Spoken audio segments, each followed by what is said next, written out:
So we will talk about vajra,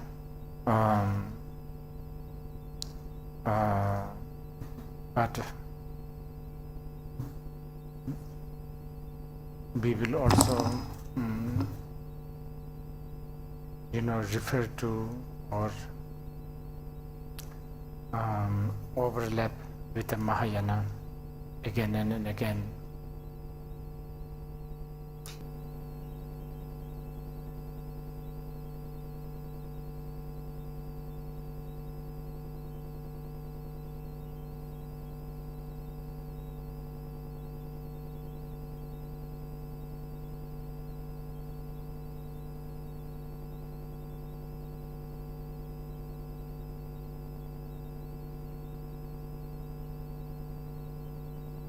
One could say the way Mahayana look at the path is they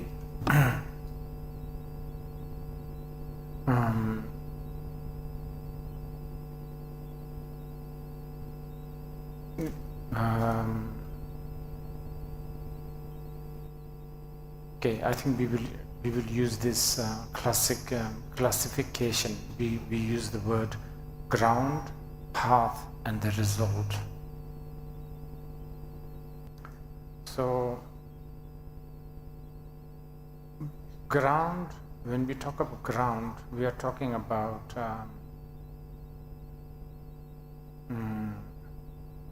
sort of the base. This is not so simple, but just for the introduction, I'll give you some traditional example. One example we already shared yesterday, we already talked yesterday during the question and answering time. I use the analogy of the snake and the appearance of the snake after the switching on the light, no snake. But then the fact that the rope just doesn't have one, even for a moment, it doesn't even for a moment become a snake in reality. Therefore, it cannot also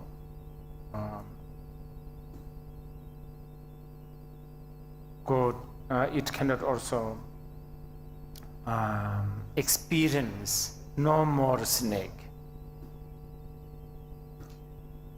Now that there's many ways to present what ground is, and that the rope, the pure rope, before snake and no snake, that can be understood as the ground, which is a good one. It's a we can make it more, we can refine it more, but this is a good one.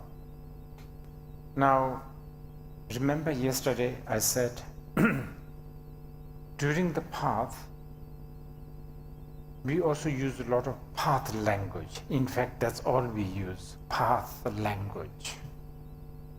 And even the very notion of ground, path, and the result is a path language. The very struggle or a very,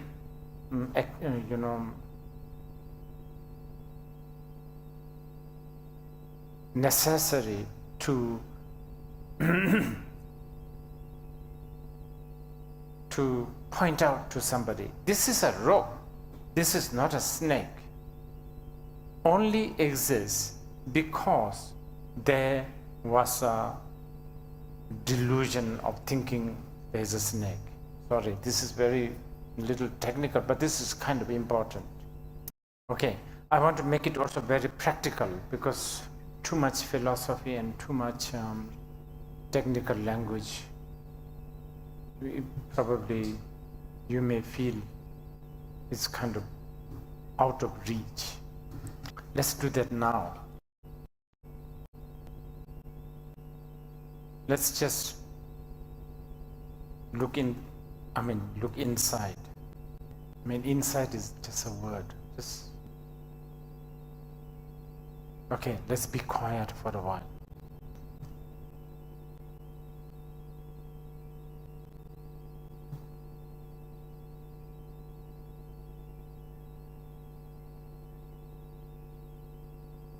Air conditioning. That snake.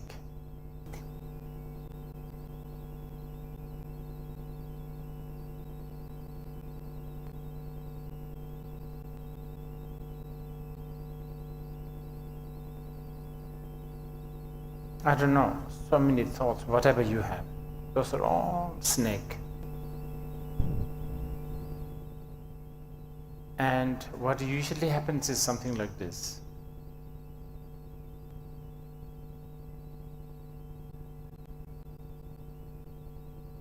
Air conditioning. No. Is it cold enough? Is it circulating enough? Is it good enough for this much people? Is it bad for the environment? Yeah. So that snake is becoming real fat.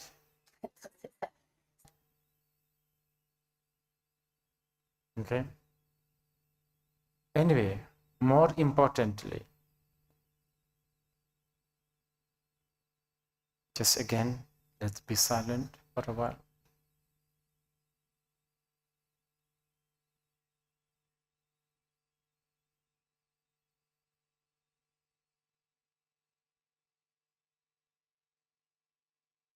There are moments when there's no thoughts. But you are also not fainted. You are not in coma. You haven't become a pebble or a piece of wood. That is ground. Okay? Now let's go back to the, academical. Y ahora vamos a volver a la academia. So, ground. You always have this, actually. Now, anyway, path. We are talking about a path. Now, the path is only necessary because you thought there's an appearance of snake, but worse than that, there was a fear, panic. So obviously, you don't want to be in pain. So then you need a solution. And that is path. And that includes that includes things like, depending on, remember I already told you, depending on what kind of you are, somebody might want to actually even agree that there is a snake. Or somebody just says, oh no, there's no snake. Oh, I see, there's no snake. So all kinds.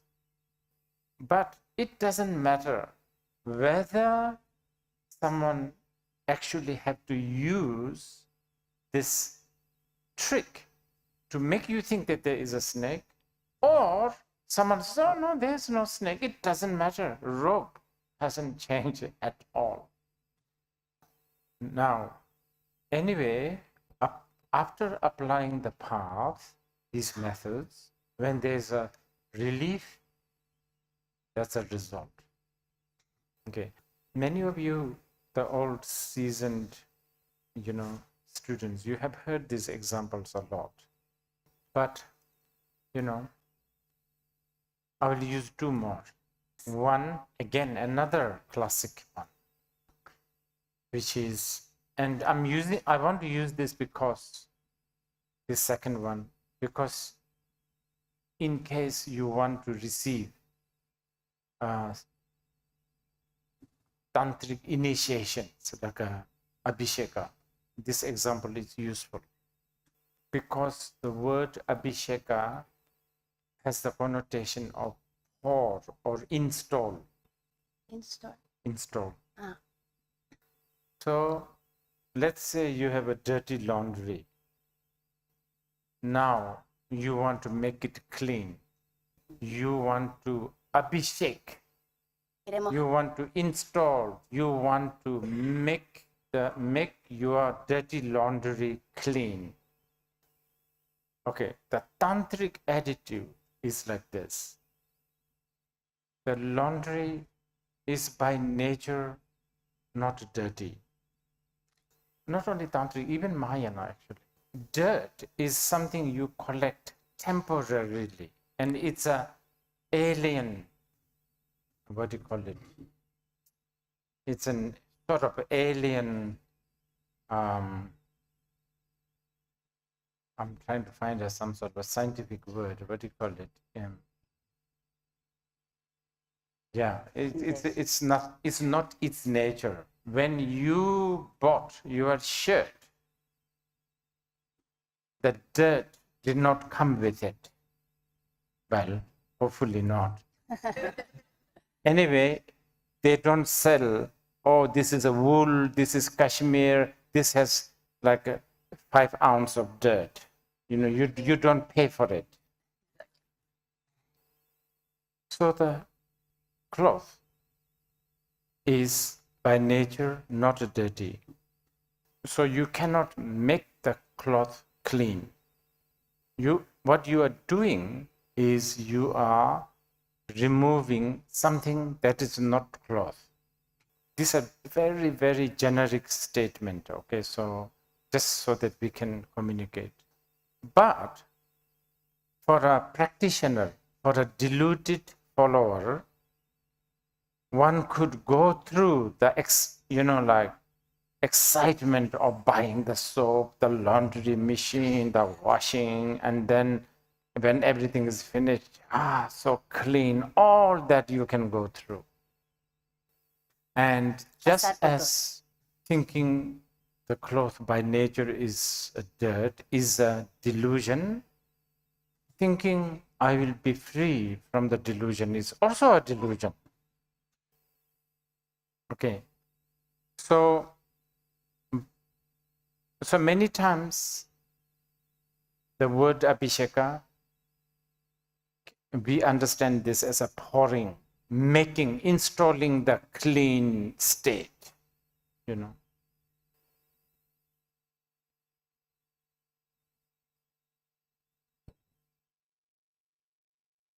Okay, now another example.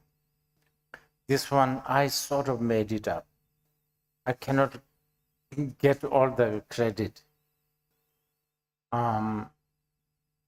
It's also inspired by very prominent Nyingmapa masters, such as Jigme Lingpa and all that. So it is something to do with the alcohol. So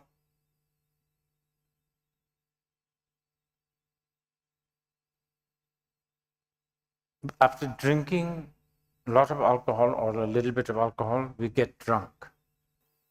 But when we stop drinking, when the alcohol's sort of power subsides, you then arrive to the normal state. And that is a liberation, because you reach to but then the problem with us is we keep on drinking.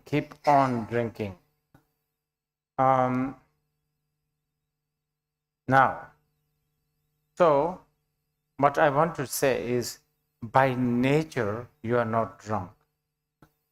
There is an attack of alien. So you are at the moment under the influence of these aliens. By nature, you are sober. Now managing to grab hold of this sober state, sane state. I'm using Chogyam Trungpa Rinpoche's word, sanity, sober. This is liberation. And I want to tell you this because so-called nirvana, liberation, is very much achievable. Very much. It's quite ridiculous why we keep on thinking it's so far away, and we keep on, it's very reachable. And I'm not even talking about you will reach some sort of a mediocre sanity, for, and maybe you will become sort of calm and, kind of, I'm not even talking about that.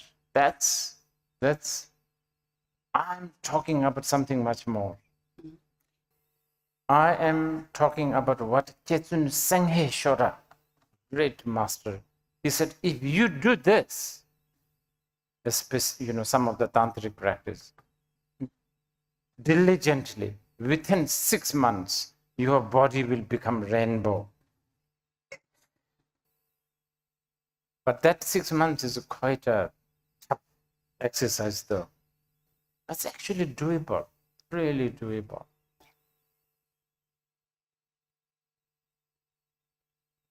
So, and when I say rainbow body, I'm not talking about some poetic, symbolic, metaphorical rainbow body. I'm actually talking about rainbow.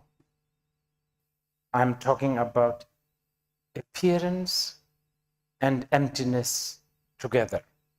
Just like the rainbow. Rainbow is so beautiful, appearance. Like its diameter, the color combination, the order, they're also intact. But that intactness does not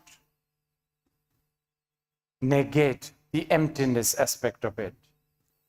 While it's beautifully appearing, simultaneously it is also emptiness. And that kind of rainbow I'm talking about. And it's really achievable. Because, okay, let's choose just anything. Let's choose East. Or actually, let's choose South, since we are in the South America. And that's so ridiculous. Why are you South American? Why do you get to have South? Why you prefer South? South, North, East, all these are just, that's like more ridiculous than kids building house in the sand. This is my kitchen. Kids, they build this. This is kitchen, this is bedroom, this is where mommy is going to stay, all of that. So the direction, space, time, gender. Género. So even from that angle, you can fathom rainbow body. Okay. This does not mean that when you reach, not even completely, but barely halfway rainbow body, this does not mean that you become sort of a person with a, what do you call it, dementia or Alzheimer, because you have reached rainbow body, so you have no more South. So now you don't know how to go back to Chile. It's not like this. We don't even need to go to Tantra at this moment. We can, even in the Sutrayana, this is taught. There's a very beautiful, and this is translated into English and probably in Spanish. Nowadays, you can use AI translator, instantly it gets translated, right? There's a sutra called Mundro de Palpoche. What is it? Avatamsaka Sutra.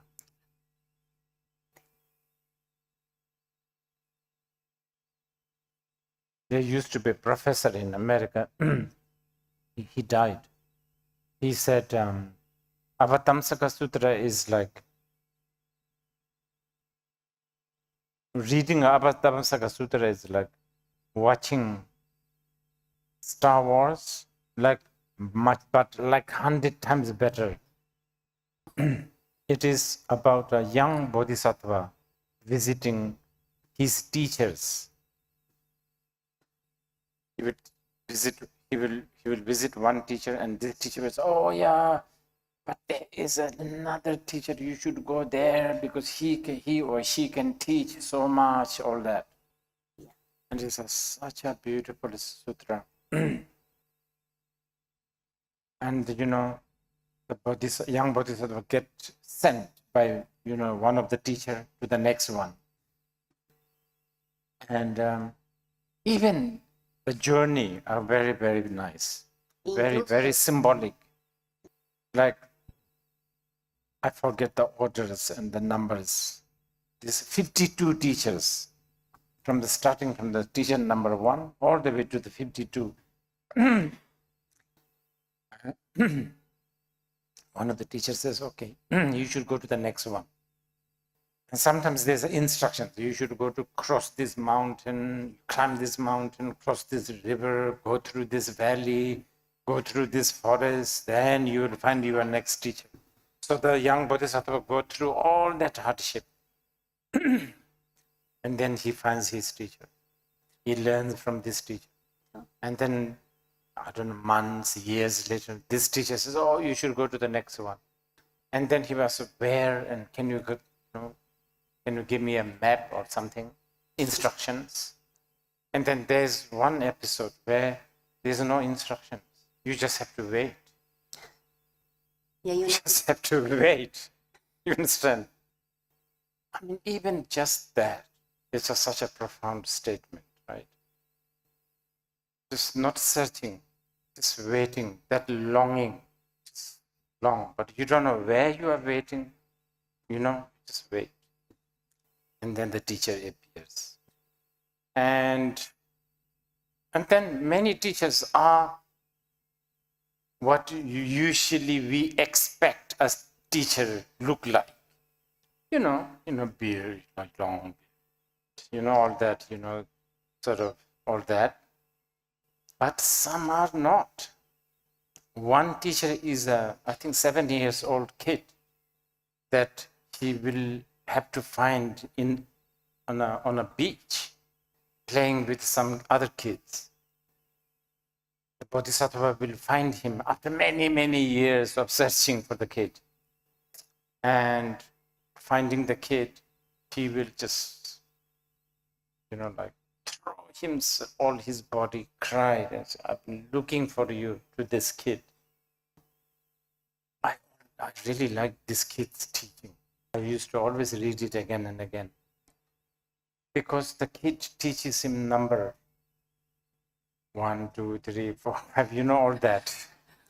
And then, but it's so profound because after a while, for us, we don't have words like, what do we have? Trillion? That's about the all highest we have, right? And then what do you call it? The smallest is 0 or 1. The kid has names much more than trillion. And actually, the names, trillion, what? So as you read, they're almost like gibberish. Gibberish. It's like a kid talking, gibberish, like just a sound. It's some of them are just a sound, like kaka, cha cha, nana, like that. But then you realize the number is all, the number that we have, like 4, 5, is all gibberish. Anyway, one of the teacher is a prostitute. And the only way to receive her teaching is by becoming the customer. It's really, really beautiful sutra, this one.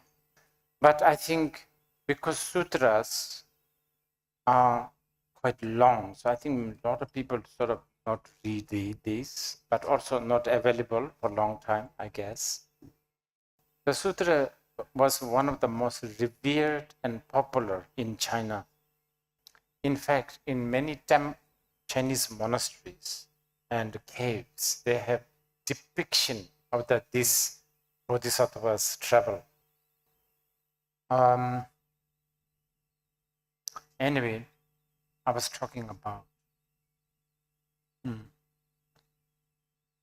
path, and in the path, there's a language, symbolism, stories, like what I've just told you. Okay? Now, there's a ground, there's the path, then there's the result. Talked about that. Okay. Now, Mahayana way of thinking is that these three are sort of separate. It's a bit like you are looking at the laundry, and then it's dirty. Okay? And now I'm washing, and then it becomes clean. So they are separate. Now, in the Tantrayana, attitude is they are not separate. It doesn't matter whether you wash or not, the cloth is just always the Tantra. Actually, also means continuity. You can keep your dirty laundry in a basket for 1 million years. The actual cloth has never dirty. This dirt is nothing to do with the cloth. But that's the tantric attitude. That's the tantric view of life.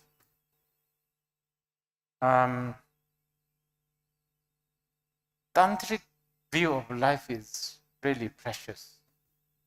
If you are asking me, I would say, if there is no Tantra, there's no point of living in this earth. It is just so precious. Just so precious. Just in every level, philosophically, just every level. It has amazing, you call it tap upaya, skillful means. In fact, all the things that other religion and even among the Buddhists, other things that they can't use, Tantric can use it. So, like in a certain Buddhist discipline, it means, don't, you should not shop, let's say. Just giving you an example. I don't think there's a such thing. Okay, something like, you already have too many nail polish. O por ejemplo, You should not, it's too, like it's so greedy buying too many nail polish. Waste of money, no space in the cupboard anyway. But in the Tantra, they will say, no, you are the deity, you are the deva, you are the devi. Buy every hour if you can. It's an offering to yourself. But, I have to tell you, that's not necessarily easier. It may sound like, is that not necessarily easier to apply? Because basically in the Tantra, you are not supposed to have a wrong view towards yourself, and that's difficult. You cannot in the morning look at the mirror and think, how horrible I look. You cannot. You cannot think like that. But you should shampoo your hair, you should put foundations, everything as an offering. You see, so it's a little difficult. It's not that easy in one way. So you are using these things not because you think you are not perfect. Okay, now a little bit of conversation on vajra. Vajra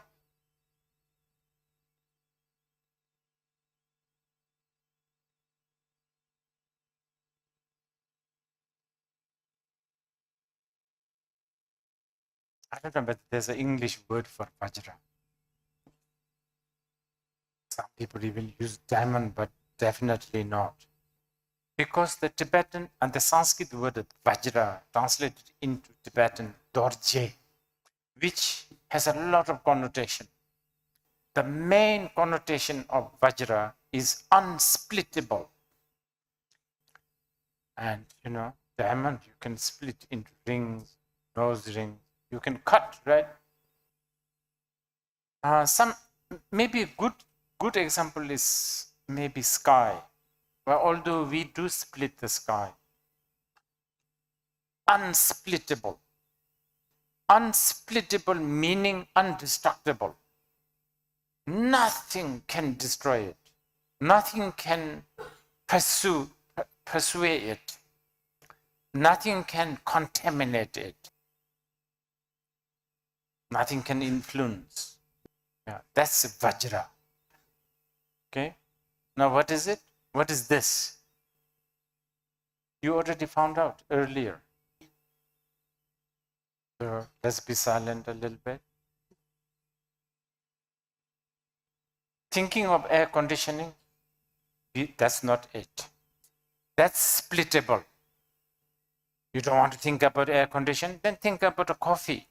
Then you think about something else, all splittable. But there is something else.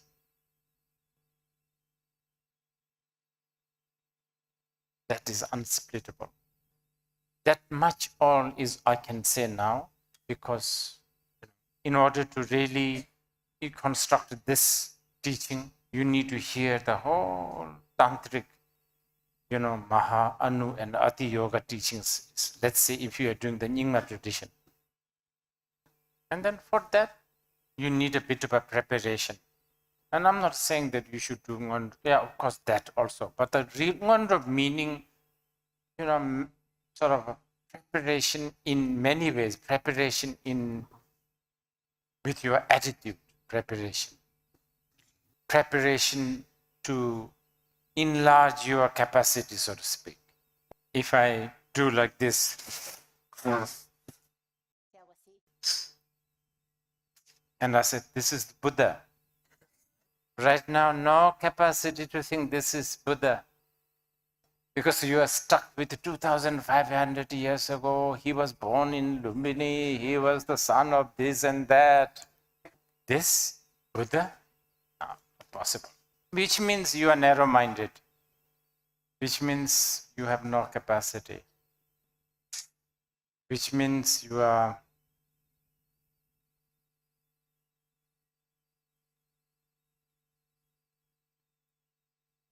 so developing the vessel yourself. That's Ngondro. That's what Ngondro is for. Obviously, it can't be polishing a, plate 100,000 times and throwing some rice on it. Well, it could help. It could help. That's why lamas prescribe. I'm really itching to, write some new Mundro method. It will have all these, the Mandala, Refuge, all of that. But it should have other things. So developing mental capacity, basically.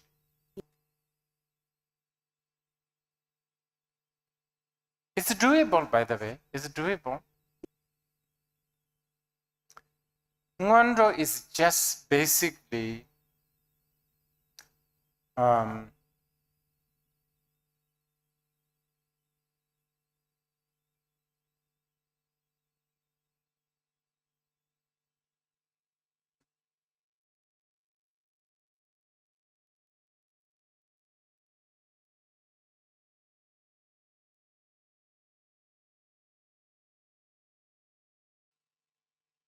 to say this while it's in my head, otherwise it would go.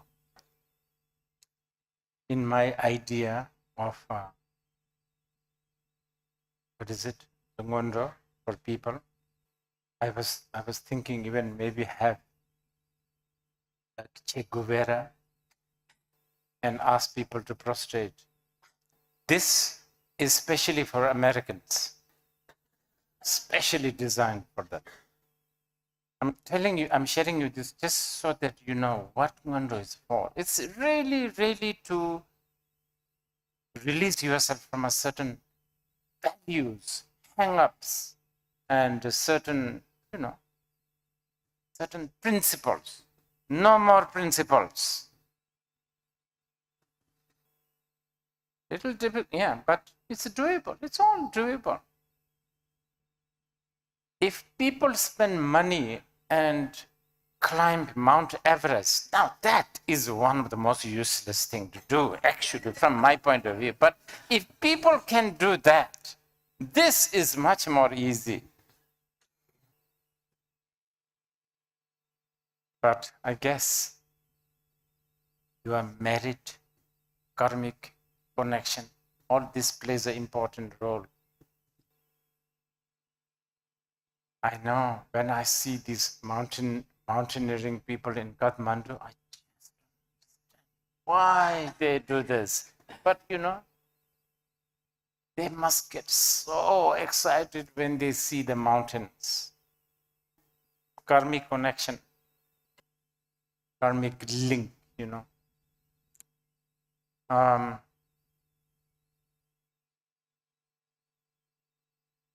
So I guess we need to develop the karmic link, create the karmic consequences.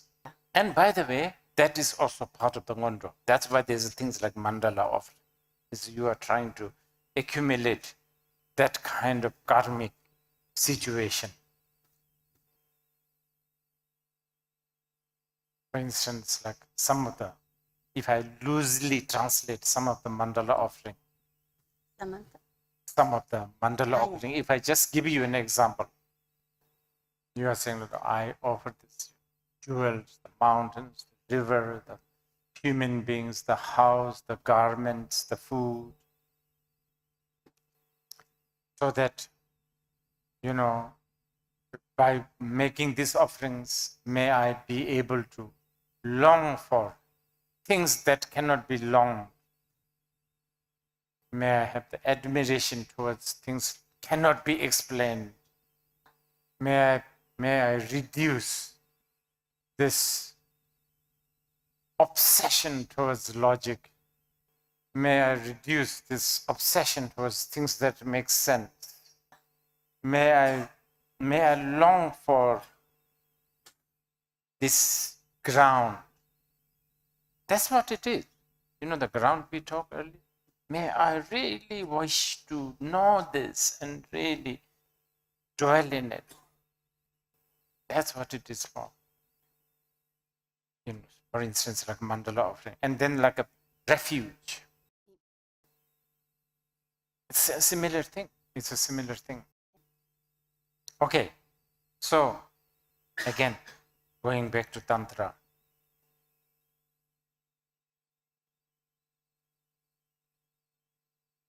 And this time I'm going to use, but somehow,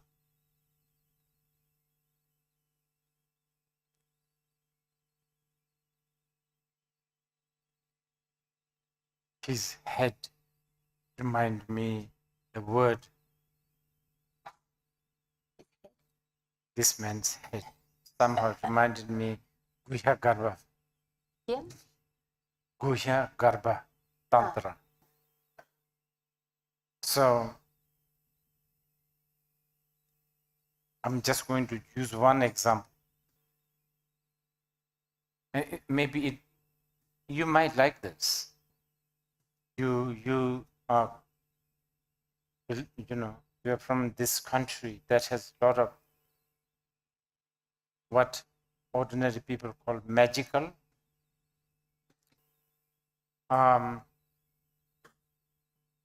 So in the Tantra, especially in this specific Tantra, Guhya Garbha Tantra, it talks about net of magical, what is it? I forgot. Does anyone know? Do you know in English? Phantasmagorical net.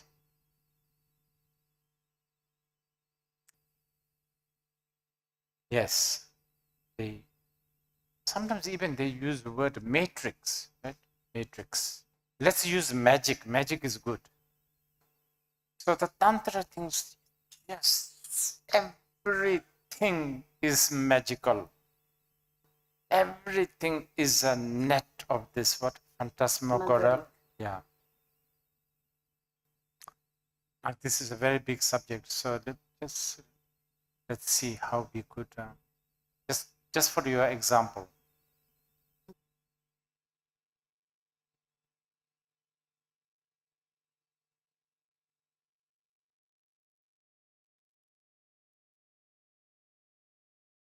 I think one we already used earlier when we talk about the rainbow.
Okay, so there are three aspects. So in the Guhyagarbha Tantra, they say ju, chul, ja.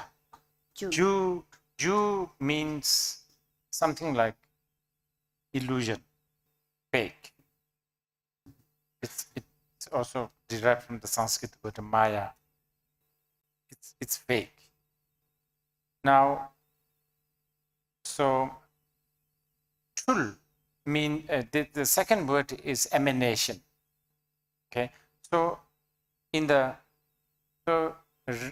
and then tawa means net. Sort of very delicate, intricate, sort of a system.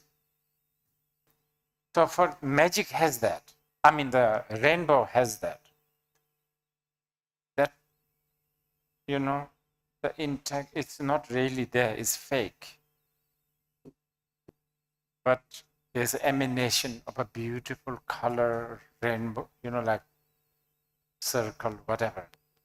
And those two are tightly, organized, so to speak. Okay, so that's a good example to begin with. So now, I think someone asked yesterday, how can anger be wisdom? This illusory, emanating net. Okay, so to put it in a very crude, it's like this carpet. When we look at the carpet, that which we like, you are deceived by the wholeness. But so if I say, oh, you like this carpet, I will give you, and I'll just take out one string and give you, you won't like it. You kind of like it sort of when they're all put together. You understand?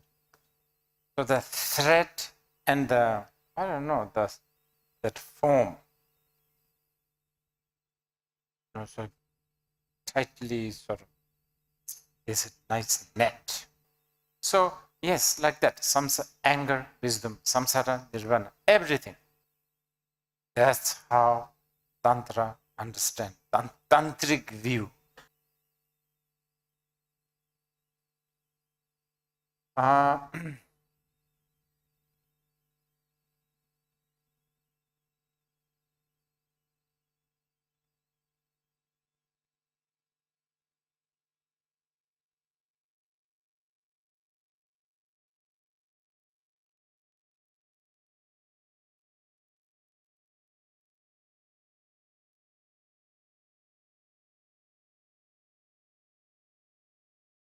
I think we kind of talk enough about sort of the view, the logic of the view.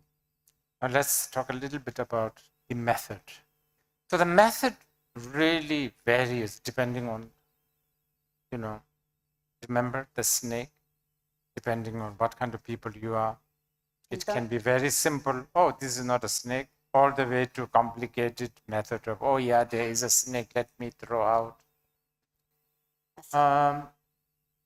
But there's a two method that's quite encouraged, popular, probably easy to comprehend. And those are Sampanikrama and Panikrama, which is creation, the yoga of creation, yoga of creation, yoga of dissolution. And they are not like within the one yoga, the other yoga is there too. You cannot separate. Okay, so then comes all the concept of deities. And this particularly drives me crazy when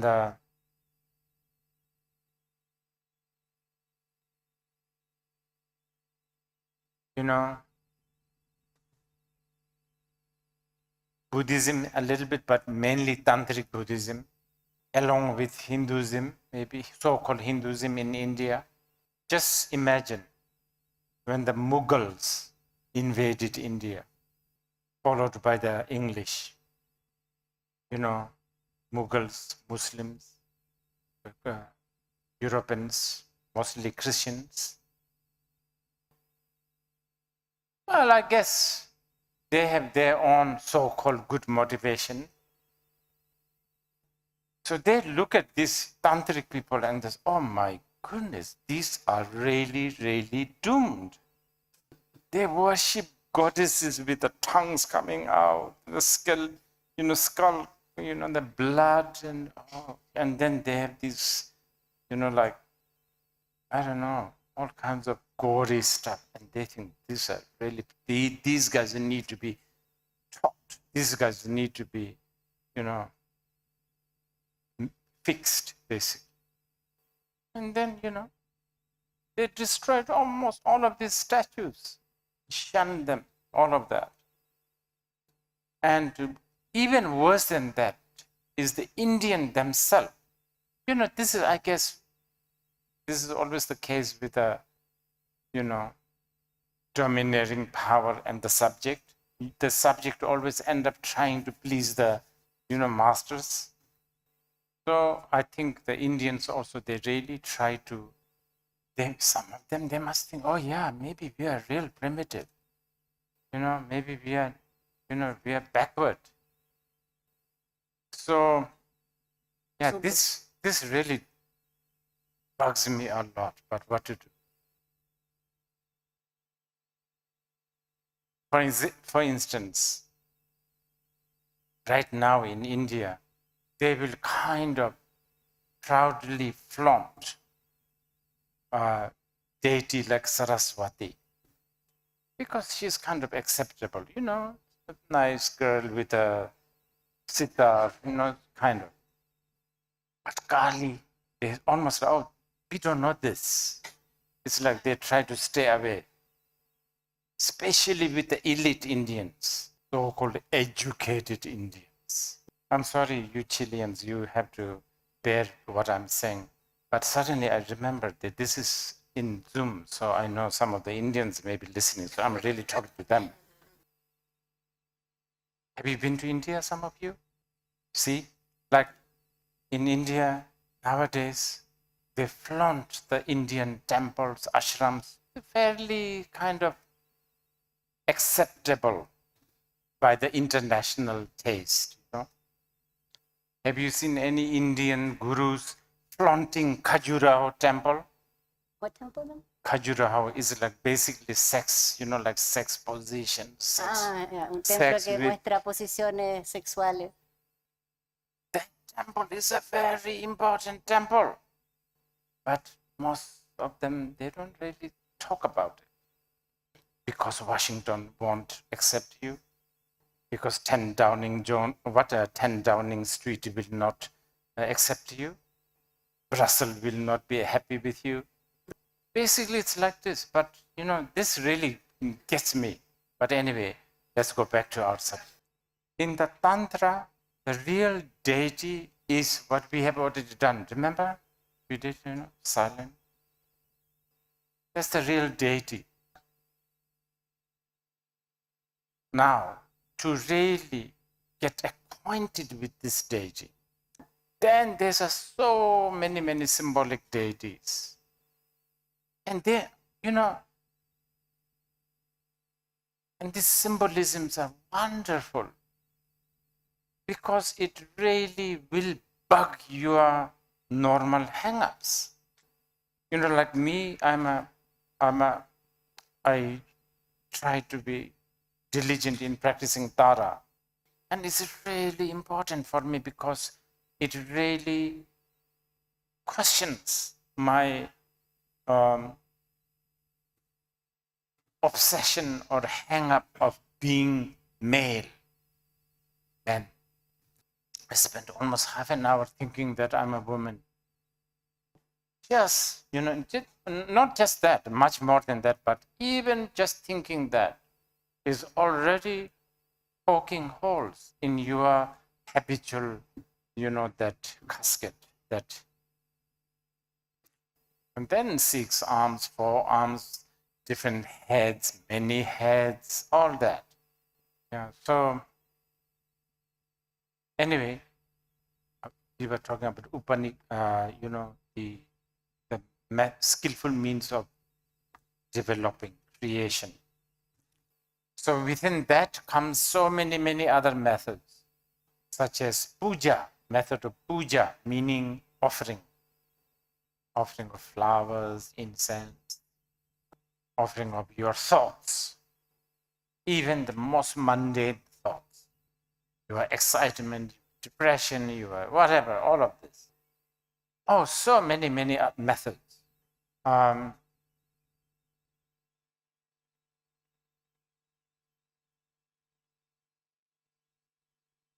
Like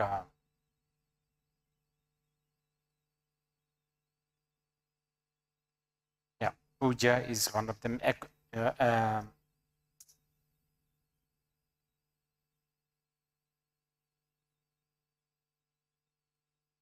Abhisheka, like an initiation and receiving it from a guru, but also self-initiation, which is actually the big chunk of your practice, self-initiating. And with a very sophisticated mind training.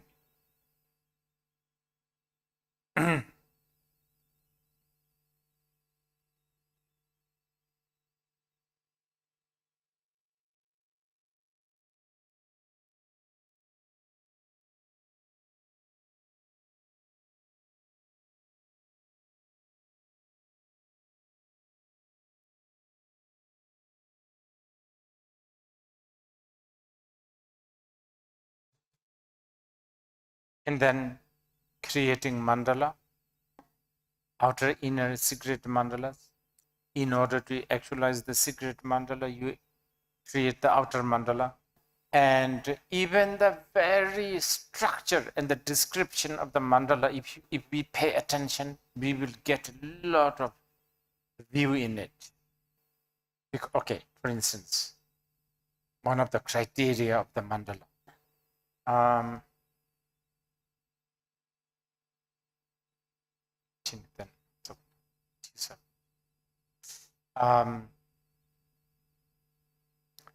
You could be in the center of the mandala and experience the outer door of the mandala, so to speak. Outside of the mandala. Again, here, breaking the boundary of outside, inside. Yeah. And the mandala itself also comes in a many different format, depending on how much capacity or how much can you handle. If you are, chicken-hearted, then we have a very, sort of easily acceptable mandalas, like walls, 4 doors, roof, garden, peacock hanging here and there, lotus pond, all that. Mainly for the chicken-hearted people. Because for them, mandala means some sort of a comfortable, nice house, right? So as your heart becomes more lion heart, then the mandala is mind-boggling. For instance, like the mandala has pillars. For the chicken-hearted people, is the normal pillar, like a Greek pillar. For the brave heart, each pillars are like Indra, Vayu, like a god, king of the god, king of the asuras, all these, like mighty people. They are the pillar. And the, beams, they're all like a king of the nagas, snakes, basically. For the light-hearted people, the walls are made by the bricks of gold, silver, stuff like that. For the brave-hearted people, the walls are made with the bricks of head of human, the gods, all kinds. Yes. Heads just cut, freshly cut, meaning their eyes are still moving. And then above that is cut few days ago. So they are smelly. Very important that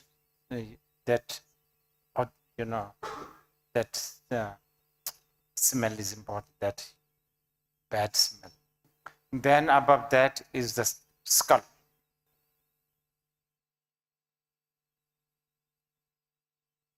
Stuff like that. So it is all designed to really, work with the habit, the dualistic habit that we have. And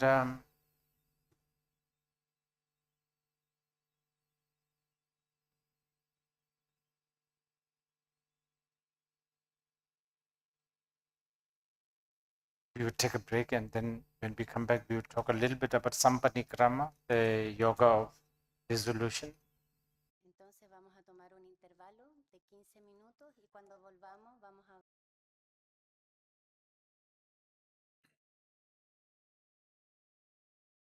Now, you must all have heard the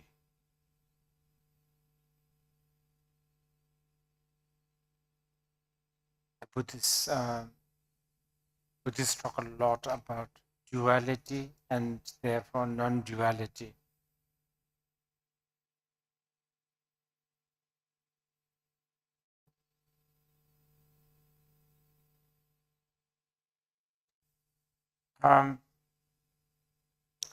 This is an important subject, and this may be one of the big stumbling block for people who don't have much affinity, association with cultures like Indian culture. So I think if you were to ask me as a Chilean, I don't know, as an American, as a European, what is it? And if we want to study Buddhism, and perhaps we want to even practice Buddhism, what is it that we should be really paying some attention? Well, everybody, but the non-duality, just put some attention to that. Try to appreciate that. This would be a key for you. Of course, I'm a Buddhist, so I will say the non-duality is fantastic, all that. It doesn't mean that you have to believe in this. But some of the Asian wisdom, like a Buddhist, definitely, and then Advaita. And then also in China, they have something called Taoism.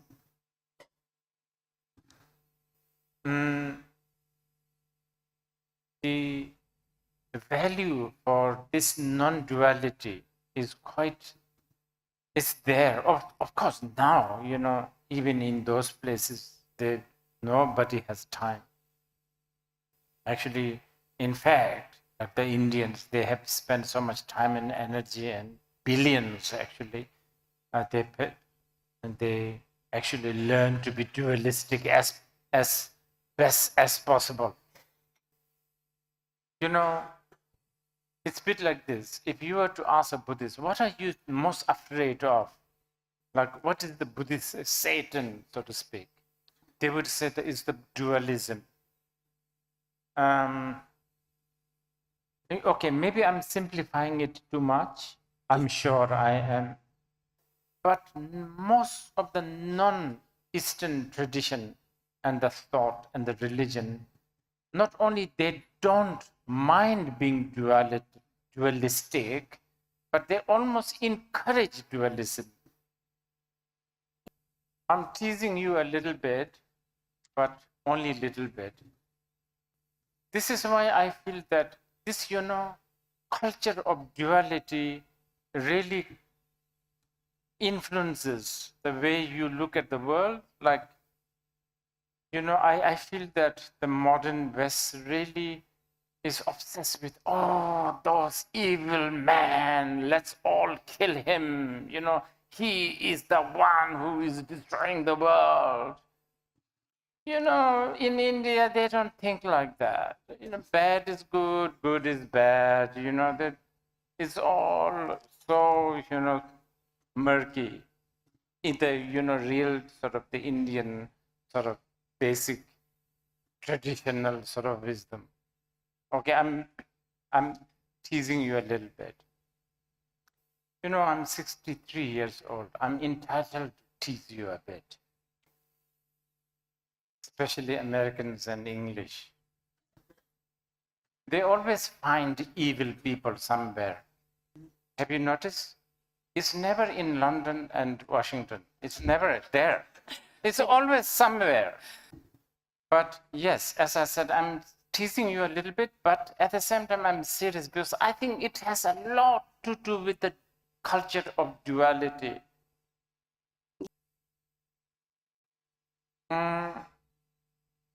So yesterday I said already, like Buddha and the lotus, there is already a disruption of duality. Light, fragile lotus and, whole big body sitting, but still okay. So that there is already that disturbing the dualistic, sort of measurement. And some of them are a bit silly, but it is kind of sweet. There's a part of India, I think they think that cockroaches are like a manifestation of wealth deity called Ganesh. And it's very interesting because if you grow up with that, more cockroach, the better, right? And I'm sure you South Americans, you will understand this because a lot of your culture, you look at a certain mountain and then you have this affinity, like this mountain is God or something. So if you grow up from a very small age, looking at this mountain, your parents sort of saying this is a God. That versus if you grow up in, I don't know, somewhere in Colorado and, looking at the mountain as a mining, what do you call it? Like a stone and the uranium and whatever, I don't know, mining. Then there's a totally different interaction with that mountain. I think you should pay some attention to the culture of non-wisdom or culture, or I don't know, the tradition or the story of the non-duality. This would really help you.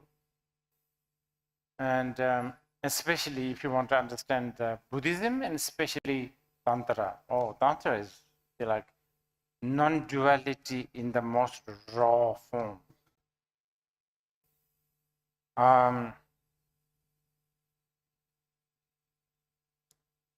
To, use a very popular saying by the tantric people.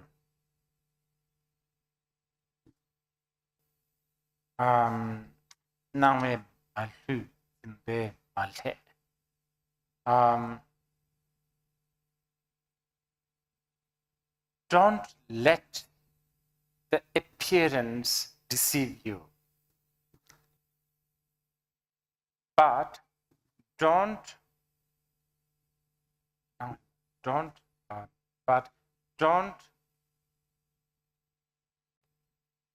dilute the appearance by your grasping. Don't let the appearance deceive you, but don't dilute the appearance by your grasping. See, these are the, like nuances, or these are the sort of the expressions or sayings. Now, it's not as if you are totally alien to this wisdom too.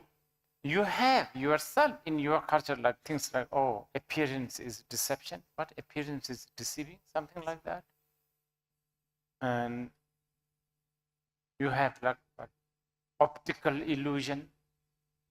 I've written a note which I couldn't find. There's actually the whole, like optical is related to eyes, right? And then, all the list of with the ear, with the nose, all that, all have illusion of its own.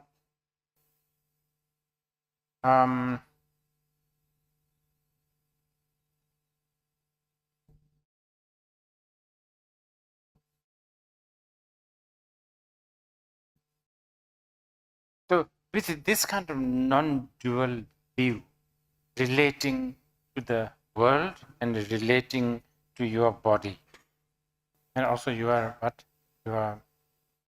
thought, I don't know, your identity, everything. Okay. Anyway, the yoga or the yoga of dissolution, like a construction.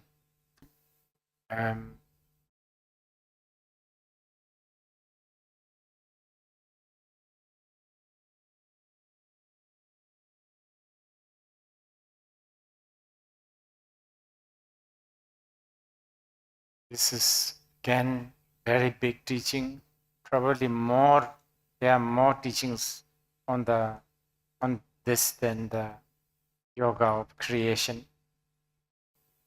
I'm talking about tantric method. Okay, so there's so much. This is really big. Like heat, the practice of heat. Tumo, Kundalini, dream, illusory body, and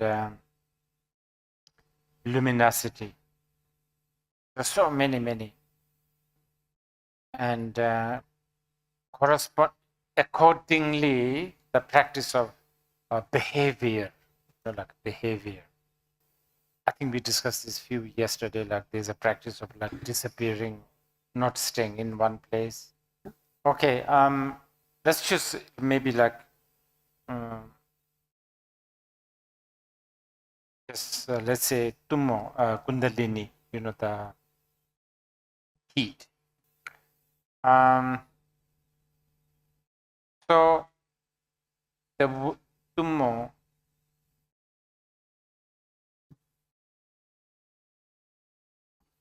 in Tibetan, tummo means sort of an angry one, or a wrathful one, or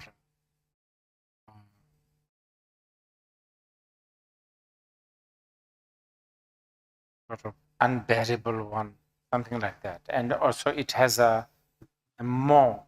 The word mo is the gender is female.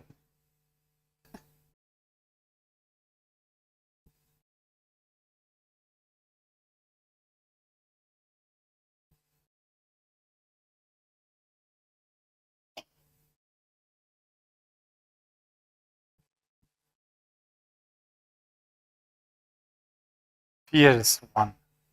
That's how people translate. And there's a reason why we use the word, the part, it's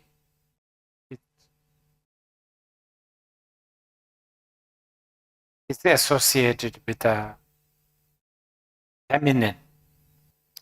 Okay. So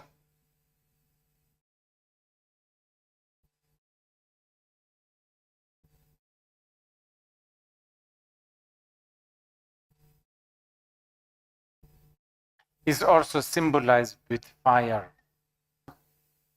And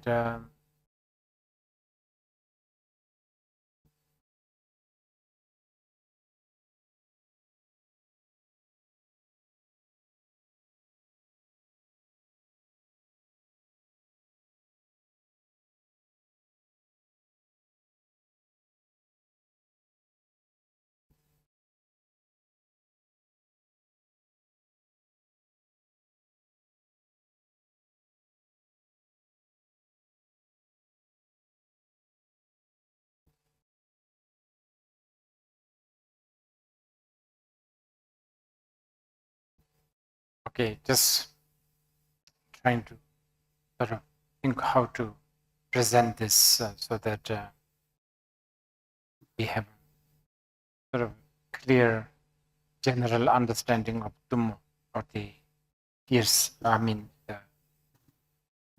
kundalini. Okay, one thing you need to know is this. Now, Mahayana and the Vajrayana, as I said, it's very related, but also there's some distinctions. Mahayana people will not use the body too much. So they don't talk things like Kundalini. There's mostly mind training. It is mainly that. They see body and the mind sort of the relationship is more like a container and contents. For Vajrayana, much more complex. Body and the mind, and then there's something else called prana, which they are kind of like, they're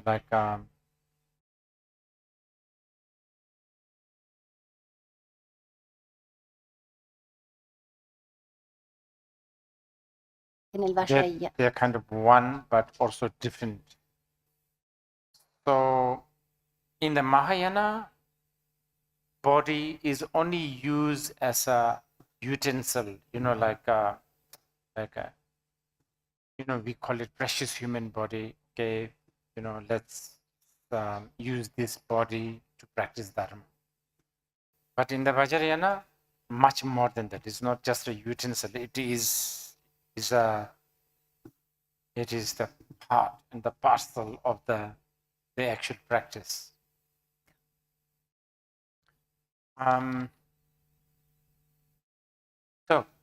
So for instance, the Kundalini, the most outer form may be the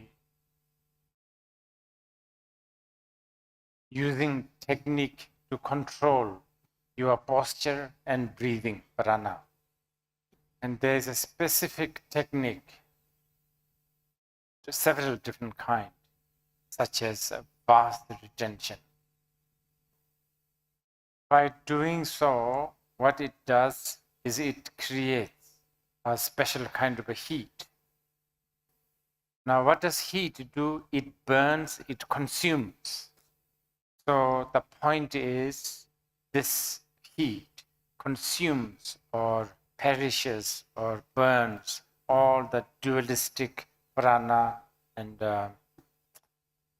mental factors, or dualistic distinctions, I guess. So that involves a lot of technique.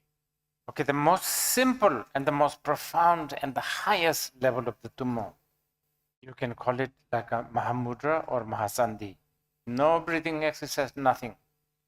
Completely, totally, directly using the nature of the mind and burn.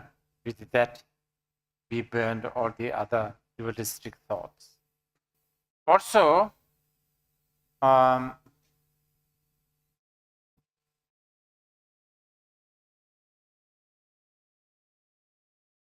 reason why we are associating this with a feminine kind of energy is because Tummo is actually a very essential practice of shunyata, emptiness.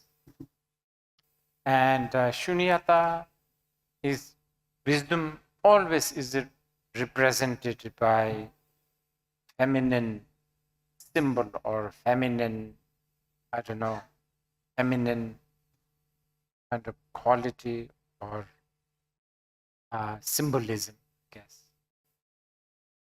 Even in the Mahayana, Shunyata is sometimes referred as the mother of all the Buddhas. Okay, so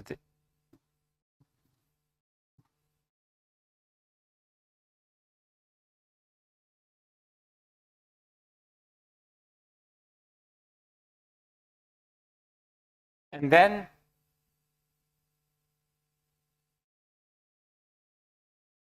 practice of poa, or transferring the consciousness. It's very tantric.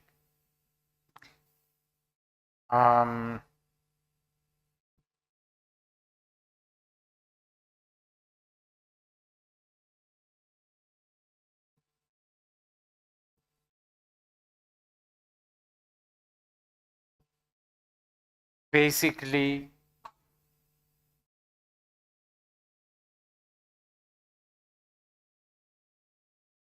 transferring your consciousness, let's call it consciousness, into part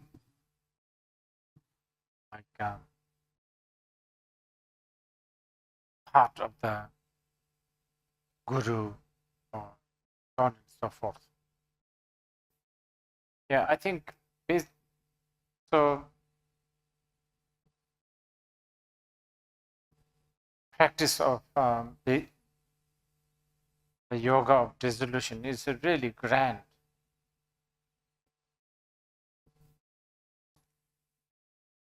Using the body or the nadi, prana, the air, and then mind, the thoughts.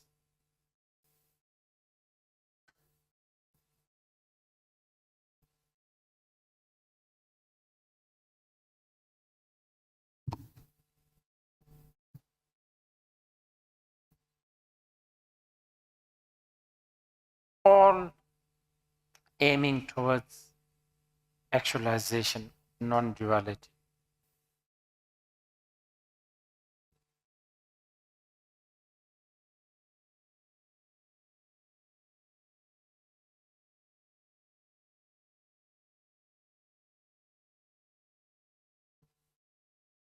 I will let you ask some questions so that I know what I need to explain. El viaje, que sería la resaca, sería comprender la naturaleza del camino. Perdón, la última parte. La resaca sería comprender la naturaleza del camino. So when you were saying to be sober is the recognition of the nature of mind. Which and one? When you were talking about being sober and drunk. and being drunk would be this, the non-recognition of this, is like the hangover. ¿Cómo era la resaca? Is the process of recognizing this nature? Hangover? The path, or the way. Ideally, we don't want to. I guess hangover can be good for encouragement for, beginner practitioners. Principiante. Like an experience of meditation. You see, this is the thing about mindfulness, which is mindfulness practice that people do today. The experience of the mindfulness that we talk about is usually always a recollection. It's not happening now. So in order to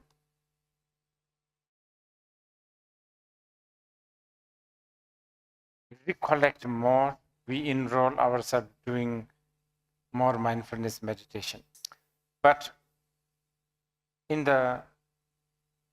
ideally, you don't want to recollect. Recollect means something past you are remembering. Ideally, you are never away from it. Yeah, and that should be the aim for the path. Okay.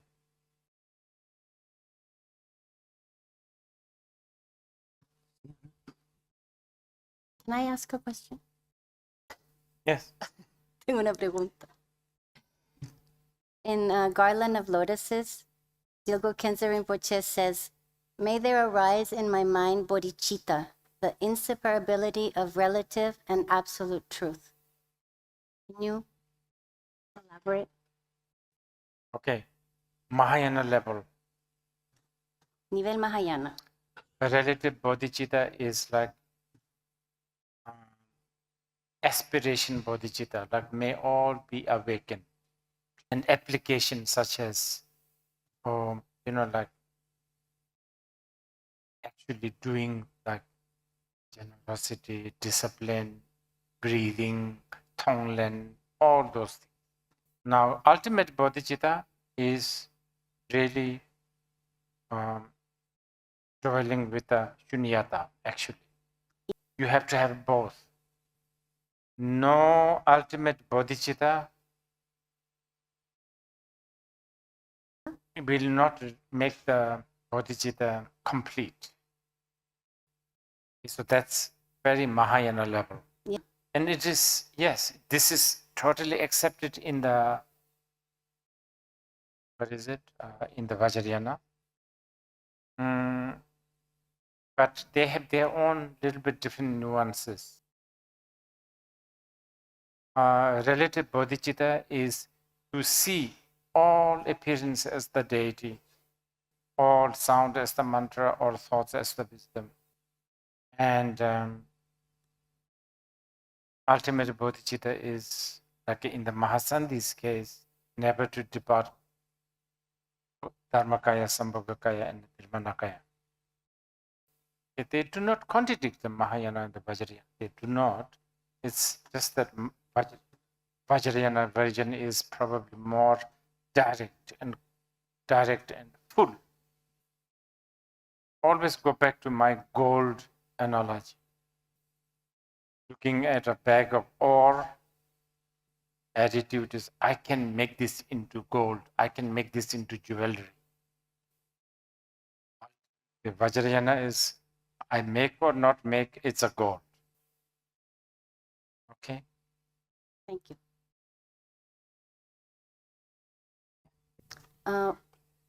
Well, we often talk of mindfulness, but we don't necessarily know what mind is. So her question is, what is mind for you?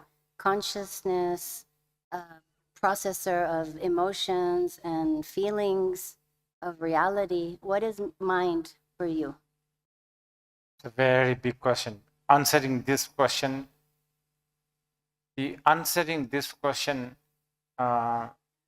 basically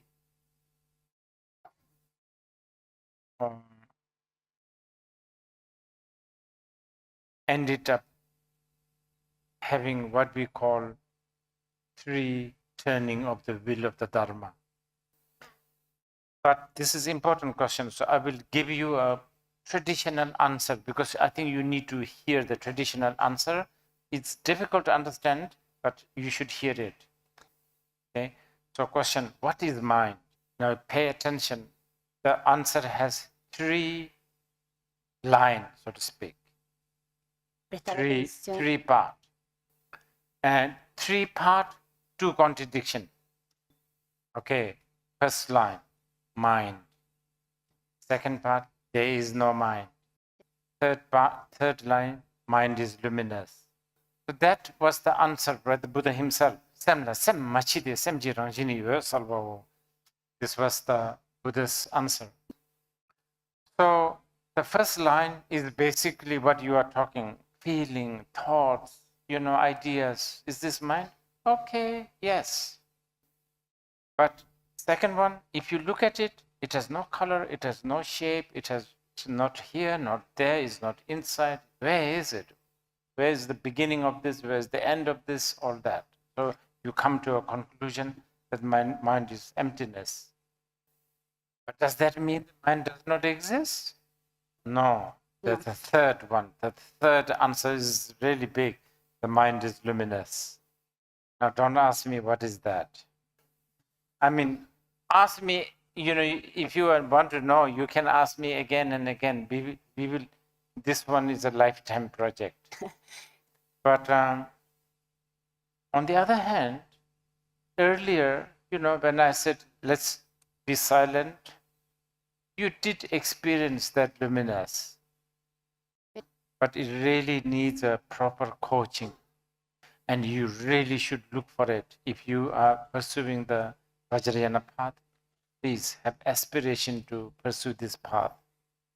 Because the tradition and the lineage, living lineage that teaches this luminosity is still alive. One of my masters said, one day this living lineage will not exist anymore.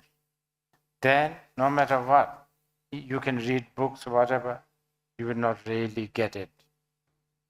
I'm trying to slowly get into one of the most important Vajrayana practice, the practice of the Guru Yoga. And we will talk about this briefly this afternoon. And then this afternoon, there's been some request of doing some transmission. I will do it. Also, there's a request of doing receiving refuge and bodhisatwa vow, which I will do. But those who are not necessarily taking, no intention of taking vow, refuge or the bodhisattva vow, you can just sit here and observe. Okay, next question. Rinpoche?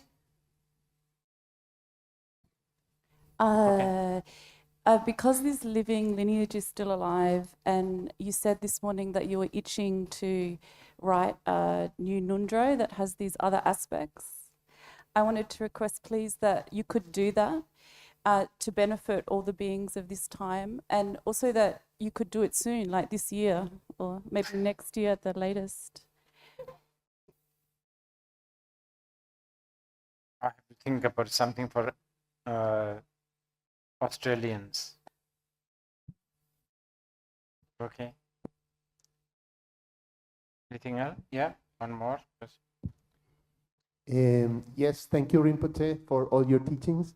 My question is about Vajrayana, that sometimes they refer to Vajrayana as the path of bliss.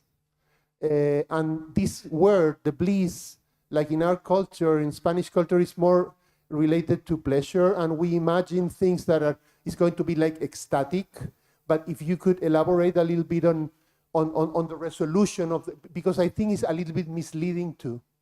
That's okay. This is going to be an ongoing challenge. By the time you reach to the Tantrayana, Doesn't matter Spanish, English, even the Tibetan language is not enough.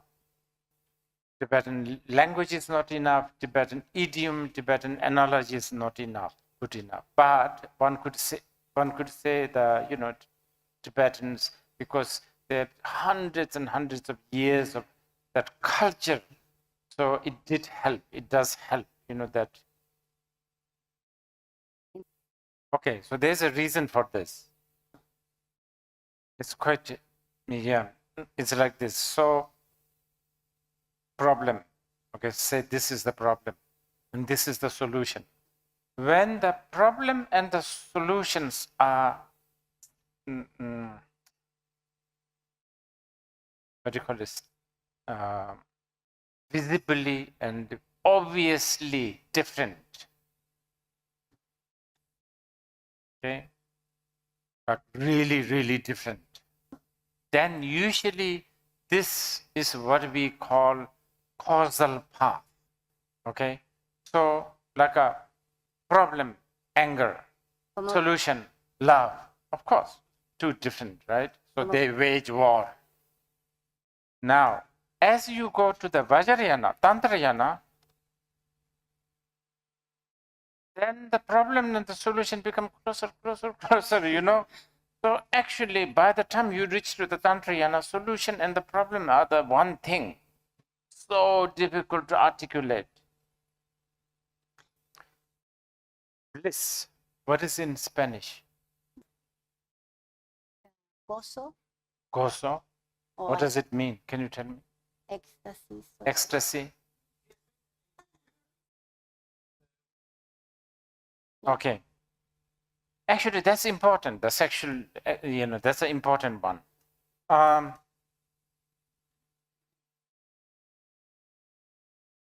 Actually, I don't know whether you have ever thought about it. Do you know why we put such a big deal on the sexual, the sexual whatever, the activity? Because it actually is, there's one reason. Actually, people are looking for non-duality. And especially, people are always, longing for the climax. In the height of the climax, if someone asks, how was that? You cannot really talk. You understand? How is it? How is it happening? How is it? You cannot talk. Afterwards, you can say, how was it for you? So then too late. Anyway, but this is good. Okay, so I will tell you, going back to Mahayana. Mahayana used the language emptiness and compassion. Okay? Now in the Vajrayana, let's say Chakrasambhara Tantra, they, instead of using the word compassion, because they think that word compassion is for kindergarten. Chakrasambhara Tantra people say, Mahasukha, the great bliss. Okay, so the essence of the sukha, the bliss. Now this is important that I explain. The dukkha or the violent dukkha or suffering. dukkha. Or if you ask seriously, what is dukkha? What is suffering? Or what is violent? The Buddhist answer will be duality.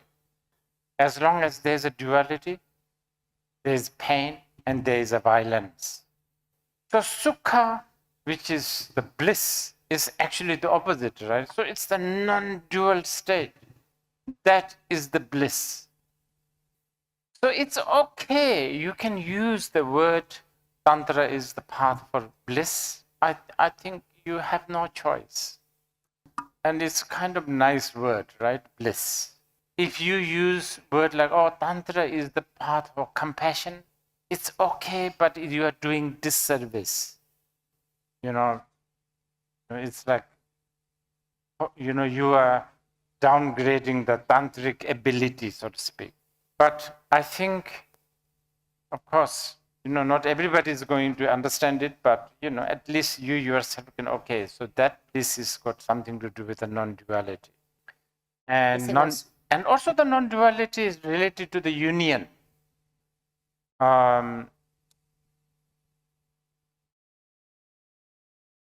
Union. So,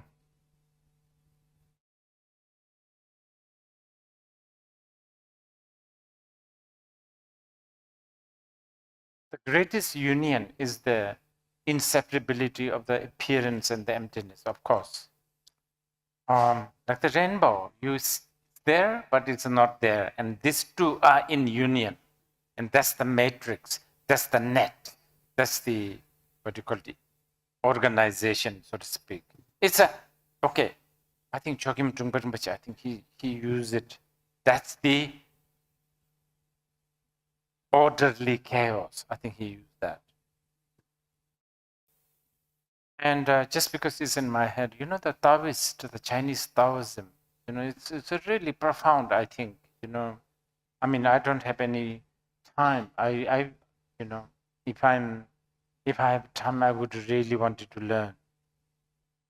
They talk about something to do with the chaos, which is so profound. They said that the whole problem begins when we try to make orderly. Things are really good as it is.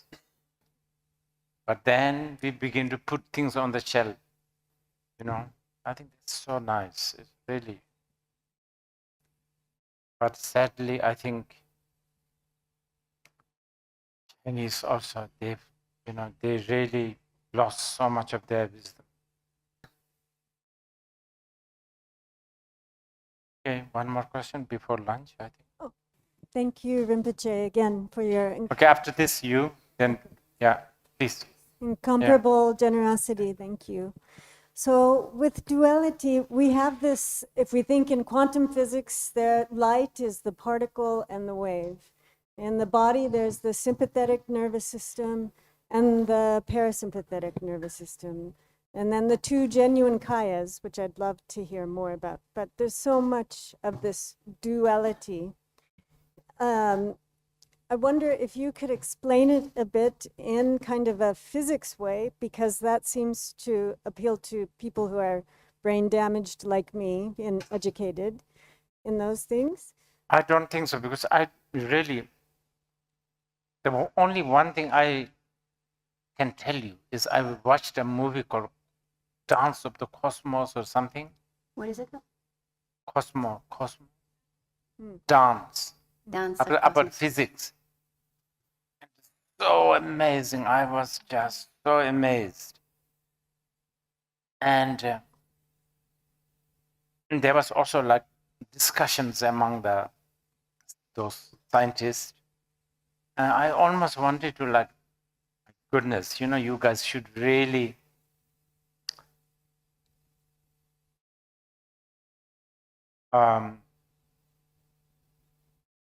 receive the teachings of Mahasandhi, especially there's a teaching called Tögal. They should receive this. But then the problem is they have to become my disciple. It's not going to work. You wouldn't be willing to be on a panel without that? Like to speak, I think of entanglement, for example. I don't know if you know this, but I think of it as selflessness and the ultimate bodhicitta. But would you be willing to be on a panel without them being your disciples? I don't know. It sounds very, have to pay so much attention. I was exhausted also, the physics. Yes, please, just quickly. So, Rinpoche, thank you very much for your teachings. It's a great blessing and a great bliss to be here, and soon a great sadness. Many of us do not know the sadness of, or melancholy or saudade of being away from the Guru or the Buddha, someone capable of explaining the Dharma according to each one's capacity is clearly something very hard to find. So I was hoping that in the course of this teaching, a question would arise. But once and once again, the only question that insisted was, when will you be back to teach on Ati Yoga? And then a request to clarify the notion of extreme conduct when vision is put in practice according to the Tantra. See? Keep on asking. It's part of the seven limb practice, Ah, asking. According to Manjushri, every time a person asks for a teaching of any teachings, not just Mahasana, any teachings,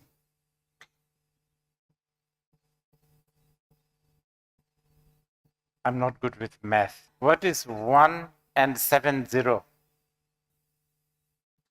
10 million. 10 million times 7 is what? 70 million. 70 million. According to Manjushri, every time somebody asks, please give me a Buddha's teaching, 70 million cities of demon gets worried and shattered. That's what he said. Because their days get numbered. So keep on asking. Okay, let's take a lunch.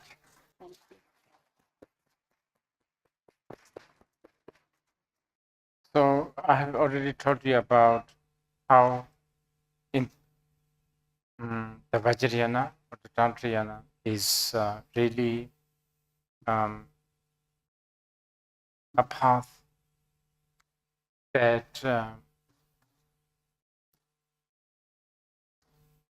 sort of has the wit or the wisdom to understanding little or no gap between solution and the problem. But of course, this is what Telopa, a great tantric master, said. Those who binds that which binds unwise liberates the wise.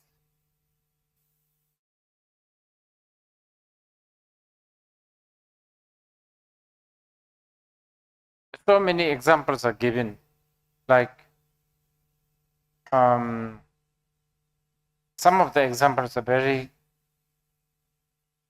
colloquial, maybe what do you call it? Very.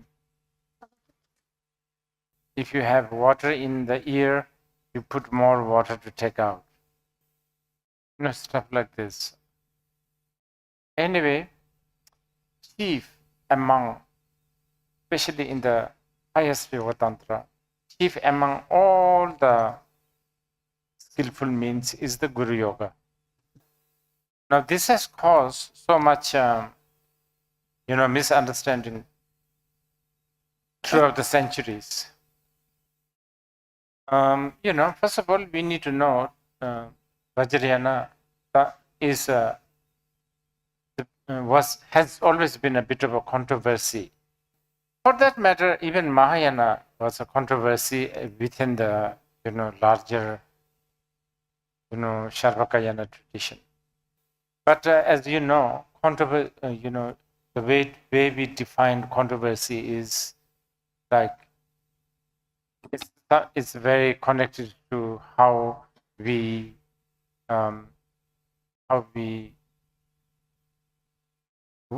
deal with our normal habitual patterns. It's very cultural and it's very habitual. But the Guru Yoga, even though it is very, I would say, in the highest Yoga Tantra, it is the most important, but it has caused so many issues. Now,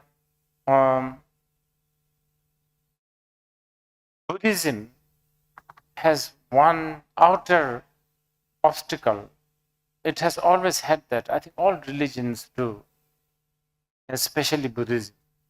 And it's a very strange culture. I mean, it's a very strange obstacle, because it is an obstacle that is sort of an inconvenient necessity, and it's the culture. So culture, while it is absolutely necessary, because without a culture you cannot even speak. Language is a very big part of the culture, you know that. I mean, this already, and even in the most fundamental level, like mind. What to say in Spanish? Mind. Mente. Mente. That, I don't know what it means for the Spanish. And I actually don't know. I'm challenging my Western friends. How much is being discussed and talked and, studied about mind in the history of the West. In the East, like Buddhism, it is right from the beginning, 2,500. We are talking 2,000-3,000 tradition of discussing. The mind is the very big issue. Like in India, I think they have something like 50 to 60, 70 terms for just mind. I practice Manjushri also. And part of the Manjushri practice is chanting mantra. And the syllable of the mantra, Manjushri, is Di. Only until recently, I discovered that Di is actually a term for mind. So as you can see, I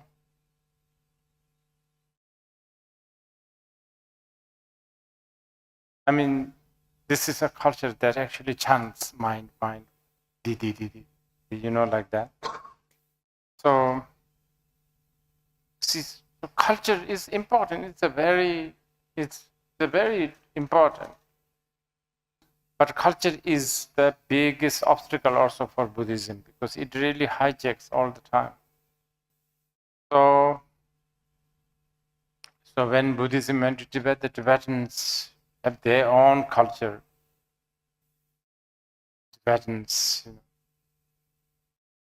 they claim to have a lot of culture, but I don't know. I need to challenge my fellow Tibetans, and some of the like Bhutanese.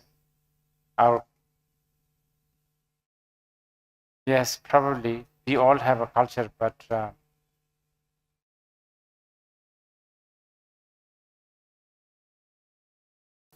Tibetan music is so good.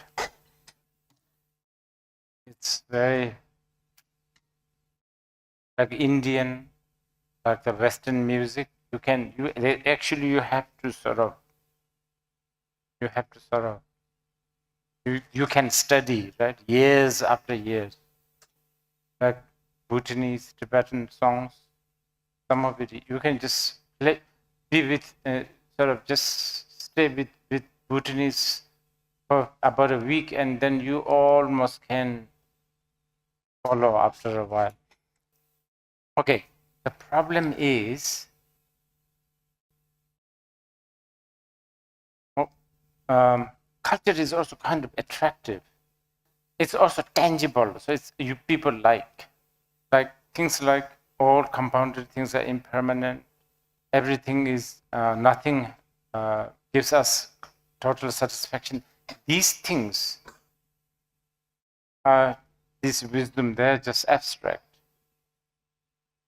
People like to do something. People like to put their hands together like this. Most probably this came from India. It's a very Indian culture. And this is okay. I mean, this one, I could even give you some symbolic meaning of this.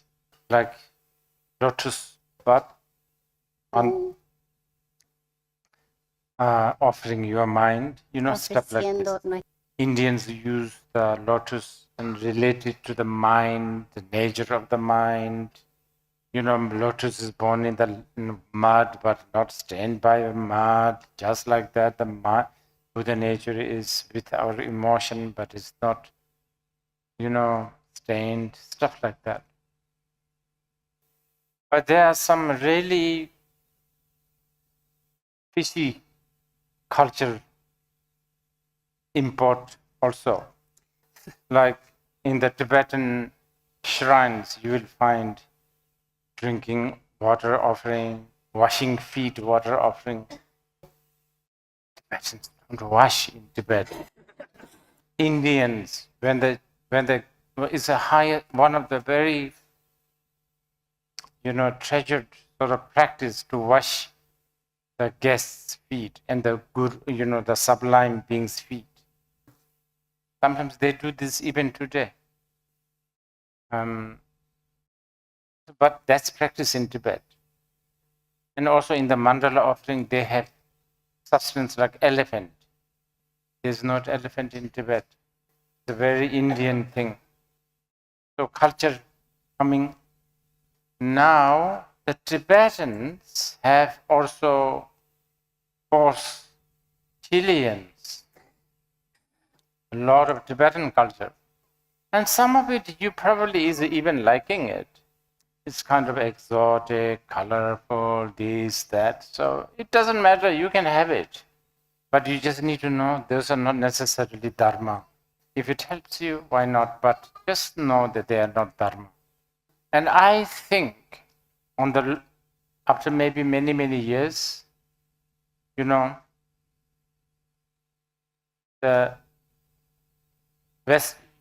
Western culture will also influence the Buddha Dharma. It's inevitable. And actually, if you, the Chileans, if you have your own culture that really enhances the practice of the wisdom of the Buddha, I think it's good. But most probably your culture is also very much influenced by Netflix. So most probably you will have a lot of coddling American mind. I'm teasing the Americans. Coddling, right? Coddling. In America, there's so much coddling and safety measure, insurance and guarantees. You have to have a psychiatrist and a lawyer with you all the time. Tenemos que tener Also, masu. Lot of padding, Now, Buddha Dharma and a safety measure. What is it that you want? Do you want to destroy ego? Well, then, not fundamentally, it contradicts. I'm just telling you, you just need to know these. Now, going back to the Guru Yoga. And Guru Yoga, the Guru has created so much trouble. It's not even started yet in the West. It's starting sort of a little bit here and there, the trouble, Guru trouble.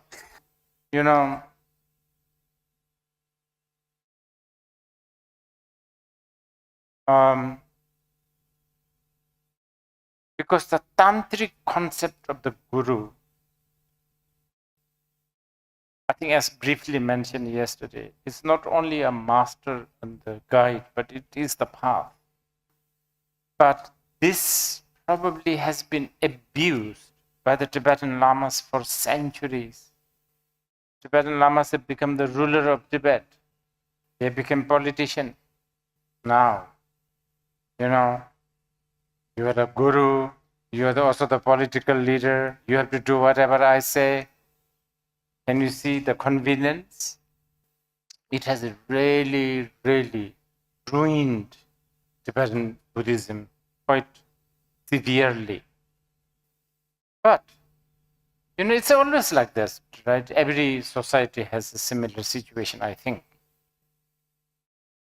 But this is why I need to share you few things. The guru should never be taken, especially in the Tantra, guru should never be taken as some sort of a fundamentally, essentially, guru is not should never be taken as an outer sort of a dictator of your life. It is a path you have, it is a path that you have. Ideally, after a lot of analysis, you willingly choose to have. You can always choose to climb a rolling English hill, or you can choose to climb Mount Everest. Rolling English. Rolling, what do you call it? Hills, The rolling English hills. hill.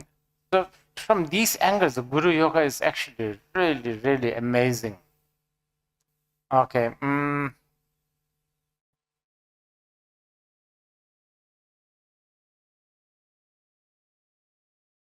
Most fundamentally, Guru should be understood as the nature of your mind, right?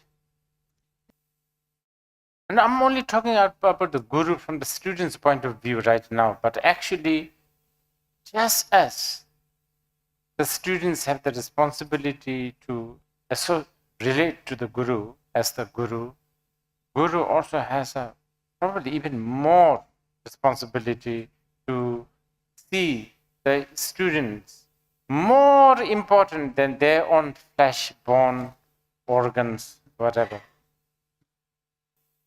Guru's only concern should be the students' awakening. And that has to be the goal. For that, whatever it takes, the Guru has to do. If it requires initially speaking gently, then speak gently. After a while, if the speaking gently need to be upgraded to speaking abruptly, then the Guru should be also brave to do that. If the Guru even for one moment think, oh, if I scold him or her, she will dislike me, not good. You are not interested in the enlightenment of the disciple. You are only interested in collecting your fan base. It's a very delicate thing. So there's volumes and volumes that you can read about how to analyze the Guru, and the Guru must also analyze the student. If the student do not analyze the Guru and then take the Guru as the Guru, then it's like supposedly like jumping over a cliff. If the Guru does not analyze the student and take the student as a student, then it's like drinking poison.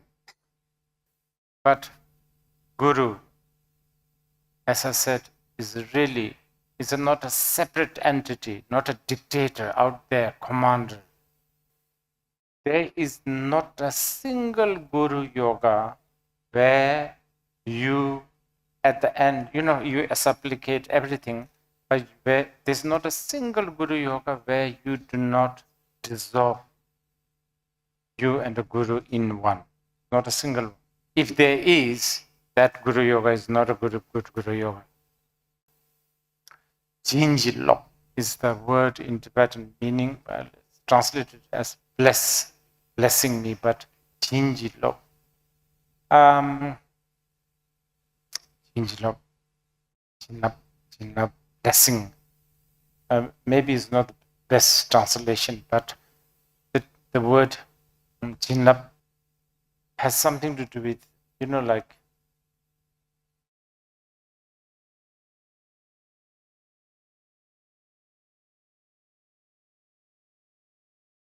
corn or I don't know, rice. Yeah. You put ferment, right? And then it becomes wine. You understand? So there's a little bit of a connotation of that. Basically, make me you make me you, or you, me, like that. It's like one. Anyway, for the Tantra, Guru is important.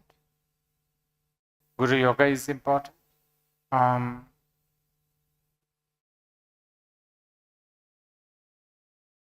It's like a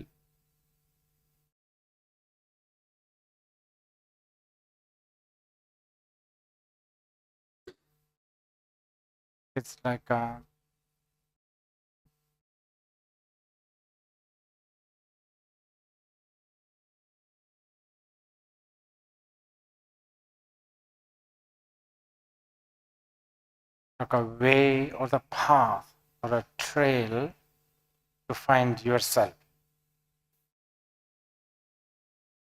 So for the Tantrikas, Guru is the Buddha, Guru is the Dharma, Sangha, that everything.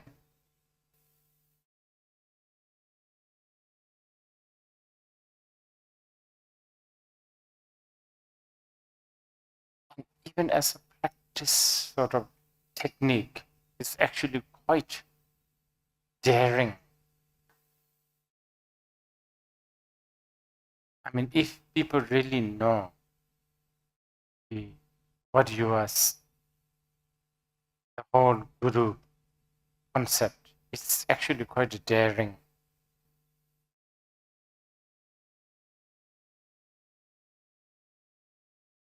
Kind of handing over all your being into someone else's hand. That's already a big courage. But if you understand the whole tantric view and its sort of its vision, it should also be blissful.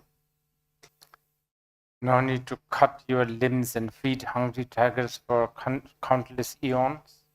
No need to do so many self-flagellation. Just the path of the Guru Yoga alone will accomplish everything. But also, what do we mean by the Guru Yoga? Well, the Tantrika will say Guru Yoga is the highest vipassana. There is no greater, I guess, mindfulness or the vipassana than this, Guru Yoga. And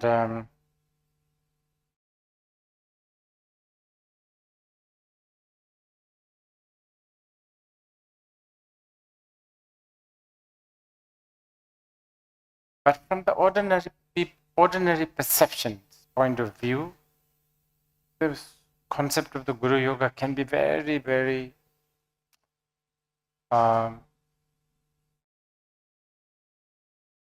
it may be too, what do you call it?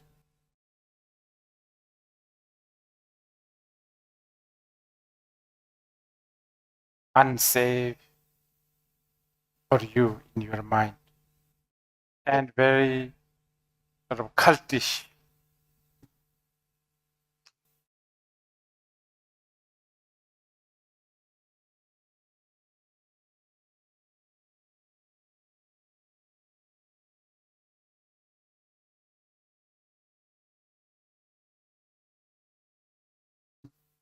But as I repeated before, if you understand the tantric, the whole scope, or at least some fundamental view, then actually it's not like not doable. It's very much doable. But yes, in the causal path, like a Mahayana, so-called Mahayana, there is no, even if they mention the word Guru, it is not similar. It's basically one who leads you, one who gives you the direction.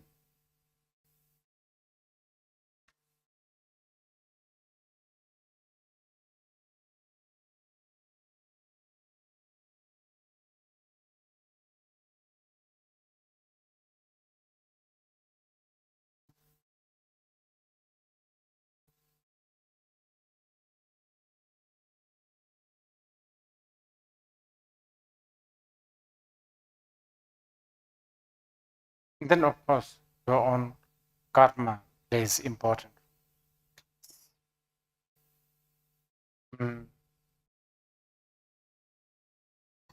Guru may be qualified, but if you don't have that karmic connection, then it also doesn't work. You know, in the life of the Padmasambhava, he spent long time in Tibet because he was he was invited by the Tibetan king. But he never ever mentioned the name of his guru, even though the kings and the queens, they asked him, "Who is your guru?" few times. Now this alone is a really important point. Many times we are not even supposed to say, you know, just like the Tantra. This Tantra also means secret, by the way. The guru tantric attributes has to be kept secret, especially the identity of the guru. But all this, you know, has changed now. So, you know,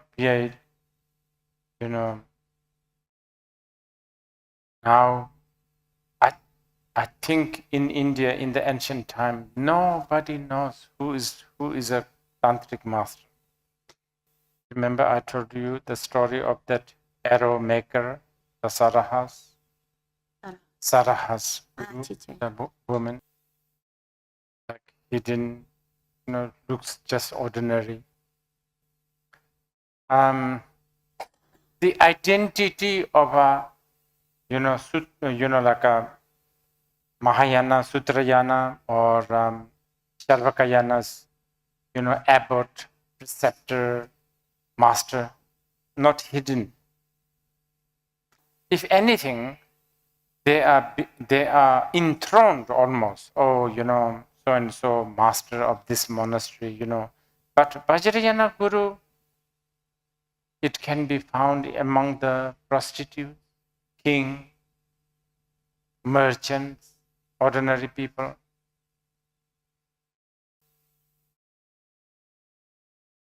But as I said, the time has changed. Now, we even tell others.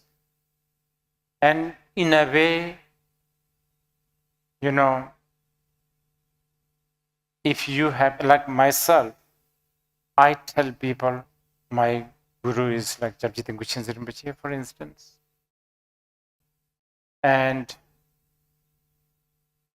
many people do that. Many people say they are so-and-so student. But many also has a ulterior motivation because it's kind of like a, diploma plaque in the dentist's office.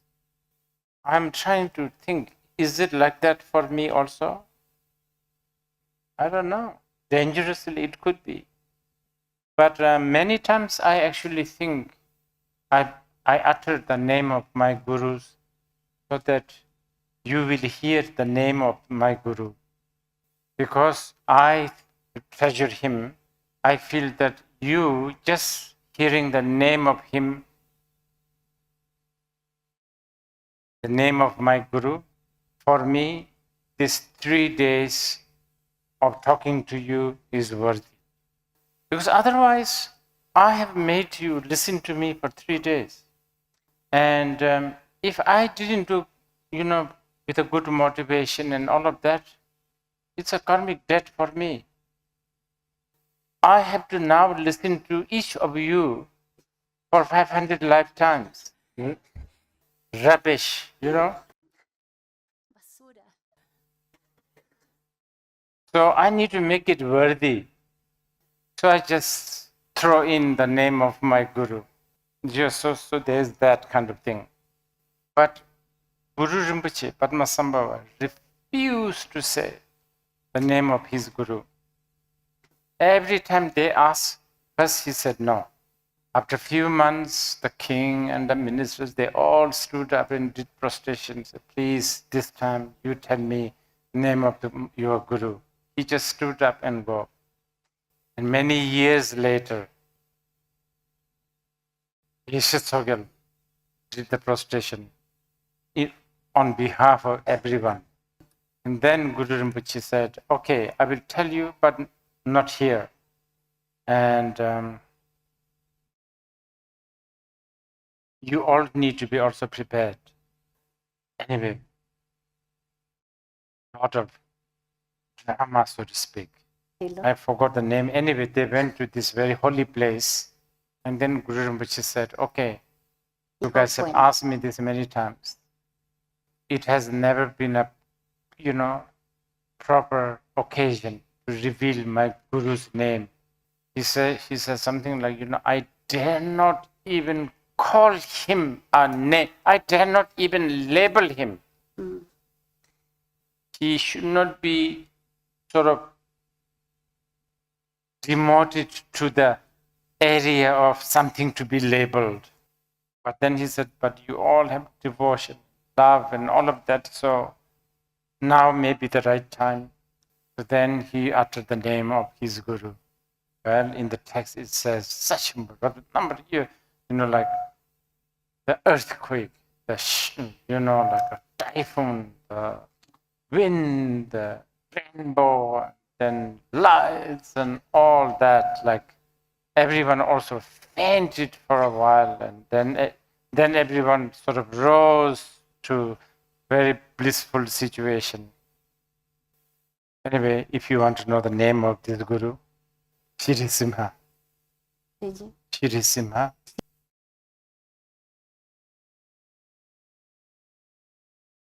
If Shri Simha is alive today, I think he will be holding Chinese passport. Yeah, he's somewhere around that, what the Chinese call it, Xinjiang area. But these stories may sound a bit over the top for some of you, but this character of over the topness is so important because it's just so precious. The consequence, the event is so precious. The only way to express is like this kind of over the top kind of. So anyone who thinks, oh, it's just a fairy tales, they immediately get cancelled.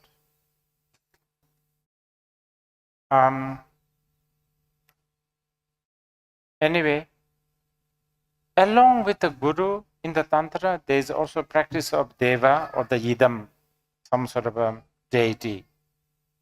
And then there's also Dakini, for instance. But Guru is embodiment of all the rest. I think Deva, we already talked yesterday, remember? It's the nature of your mind, Dakini is the same thing. Like a vajra yogini.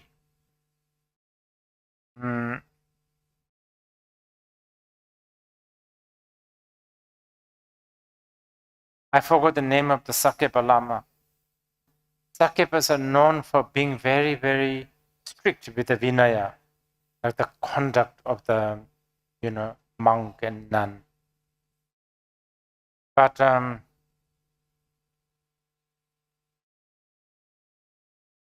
and in Tibet, this is a really good thing. In Tibet, as I said yesterday, many times they practice Charvakayana, Mahayana, and the Vajrayana together. There's this Sakepa master, name I forgot, pure monk. Monje. But he is an ardent practitioner of Vajra Yogini. And only think about the Vajra Yogini. And one day, as he was walking around the Bauddha stupa, Kathmandu, there's a stupa Bauddha. He was walking around. Suddenly, among the crowd, a beautiful girl hugged him from behind. And because he was a monk wearing robe, and he thought, oh, this is really bad. And the crowd, the girl who holding me, people will really say bad things. So he shrugged her off. That night, in his dream, Vajrayogini's face rose like a sun behind those buildings of the Buddha. Then he really, really regretted for doing what he did. And then he did so many prayers, like saying, please come back, like do whatever you need to do. And supposedly Vajrayogini in his dream came and said that because you had that doubt in this physical life, even though I come, you will never see me. When the Vajrayogini said this, the Lama cried bitterly and really became so hopeless. But Vajrayogini said, but you should never worry, because from the moment your breath stops in this physical life, you will see a ladder made out of coral. Without a doubt, just climb that. You can see, I'm giving you the idea, because our topic is combining the Sutra, the Mahayana or the causal path and the Vajrayana path, which I will conclude by saying how to do it. When I was growing up, one of my caretaker was a disciple of Khyentse Chokulodro.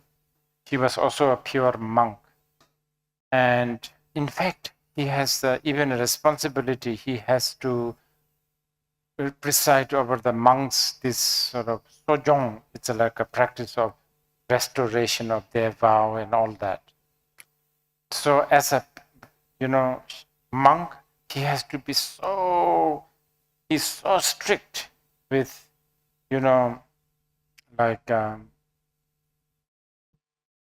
basically ladies. But I have witnessed him, because I used to tease him a lot. I'm always teasing somebody when they are, they have a certain thing that they do really seriously, I guess. But he was a really, really great practitioner.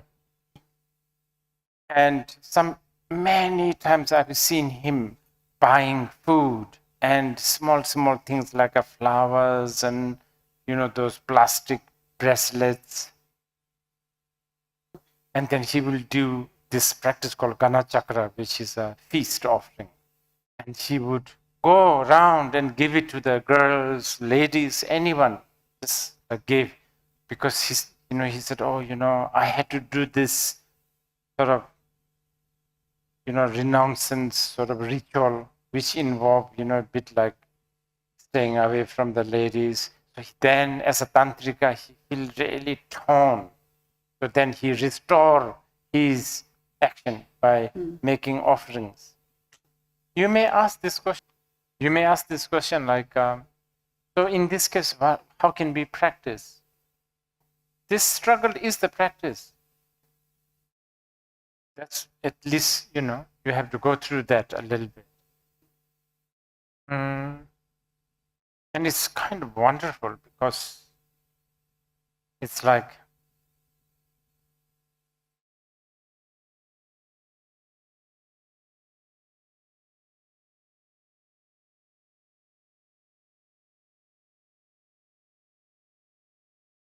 treasuring your ethic, which is important, but crushing that with the practice of wisdom. So you just do that, canceling each other. Okay. Now, Ahora. how to combine and practice in our day-to-day life. And actually, I will include the Sharvakayana practice also.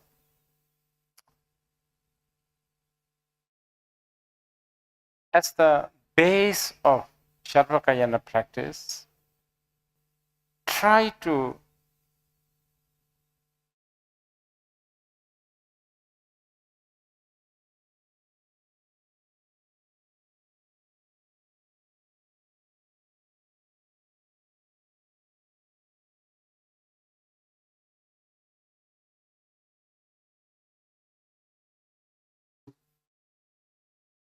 try to think that your life, this life, is like buying a new car. From the moment after you bought, the car value has gone down, right? Depreciation.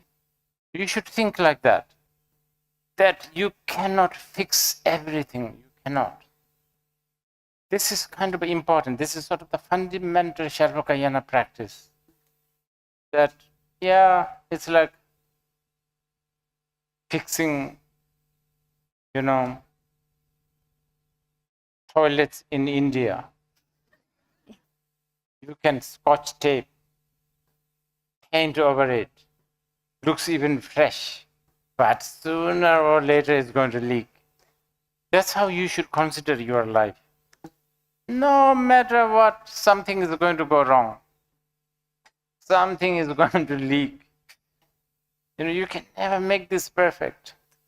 And this is really the fundamental Sarvakayana path, practice. And I think it's also good for forget Buddhism, even just to live, I think this is important. For your relationship life, for your, just pension planning, I think it's just good to have that in your head. It's really going to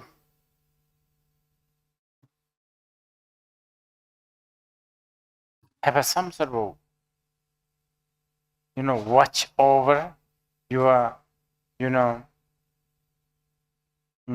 of wild, consumer capitalist life. It will also help protecting environment, because the reason why the environment is in danger is because we somehow think that things can be fixed. So something is going to go wrong. And just accepting this is such a liberation. It will really make you relax. And it will really make you also kind of not too preoccupied and not too fixated, I guess.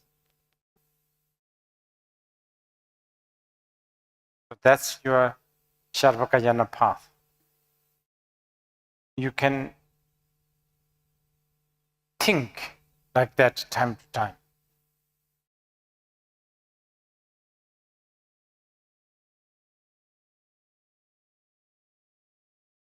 It doesn't matter when and how you think. But if you keep on thinking, it will become part of you. Meditation basically is habituation. Sitting straight does not necessarily help you to habituate this way.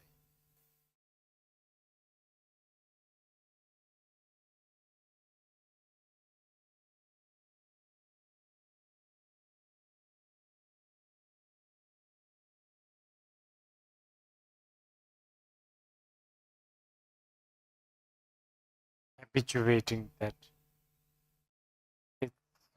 it's not going to be perfect. Now the Mahayana.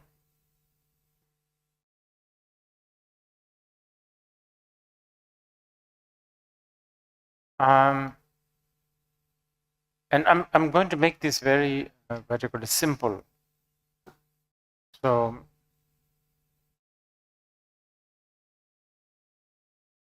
something that is doable by everyone. So the Mahayana. Now this is actually, I'm quoting from a sutra. And a king asked the Buddha, what should I practice? So the following, what I'm going to say is what Buddha said. Practice, aspiration bodhicitta.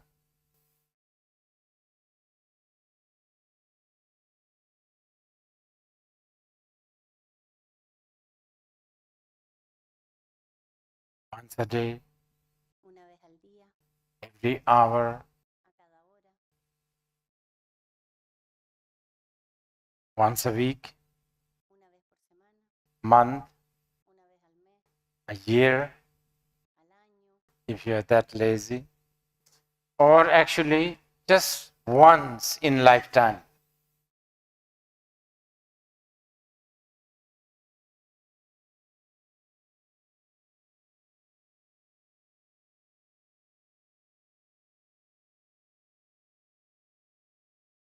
So let's choose once a month.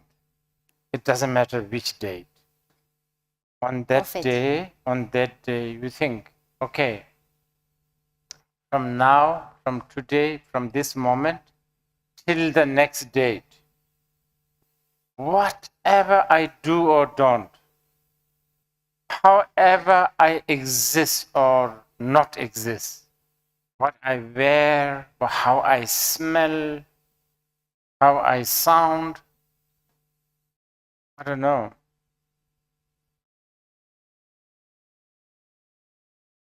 As long as, okay, so even things like breathing in and out, even napping, sleeping, just loitering around, window shopping, browsing webs, no matter what, whatever, somehow made this one way or another awaken sentient beings.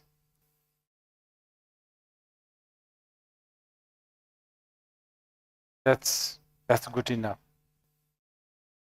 You cannot say that you have no time to practice this one. And I'm telling you, I have the backup of all the Buddhas and the Sutras and the Shastras saying that this alone will like open up all the path. And but one thing I need to emphasize is that it will awaken. Awaken. Not necessarily it will benefit. I think benefit is very awaken, meaning enlightened. That quality should be there. This is what Buddha said to the king. This is also the bodhicitta practice.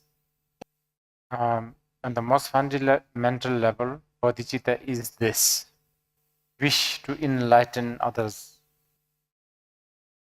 And according to people like Shantadeva said, even while you are sleeping or loitering around, every moment you are accumulating merit.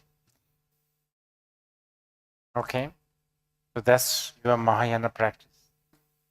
Now the Vajrayana practice.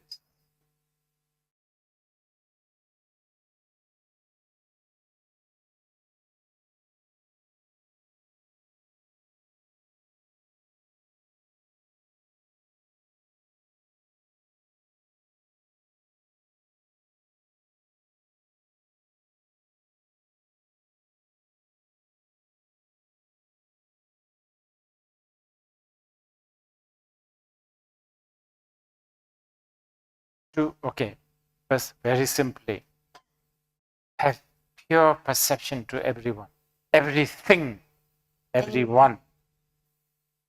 Basically, that is the most pragmatic, practical, essential Vajrayana practice. But I think this one I might need to explain a little bit more. So, pure perception, what does it mean?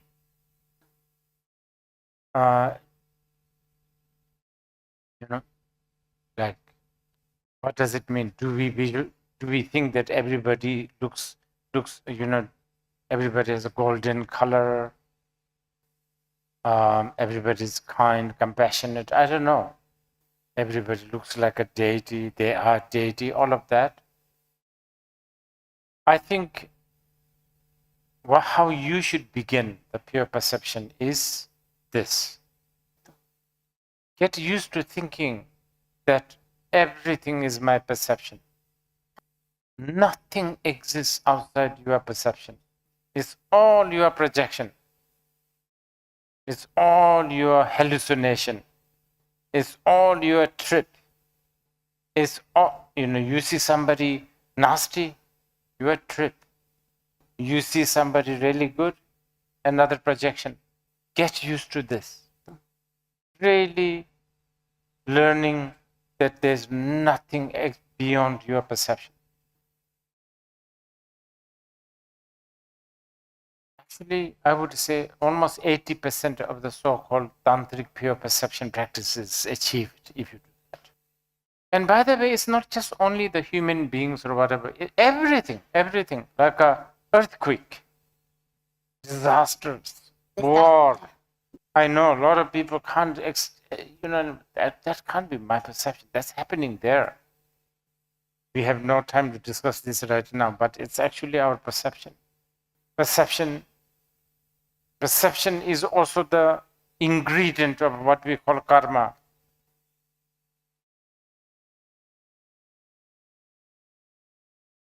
About 300 million people's karma has resulted to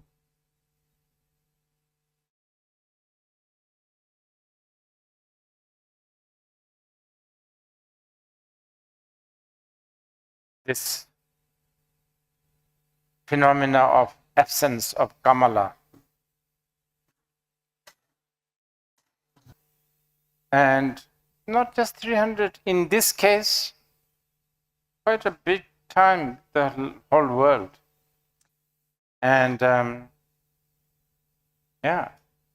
karma, our perception has given us the result of having a phenomena that has an orange skin person.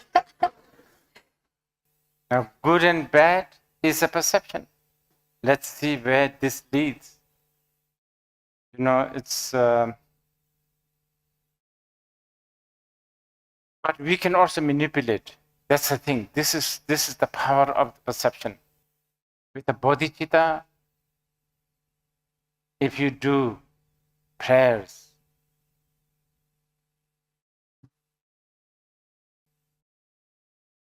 may we all experience a perception of a situation, a person, an idea, an event that will shift the world to something so-called better. That really can, that has an impact. It's called a group phenomena. I think I talked about that yesterday. Mass psychosis,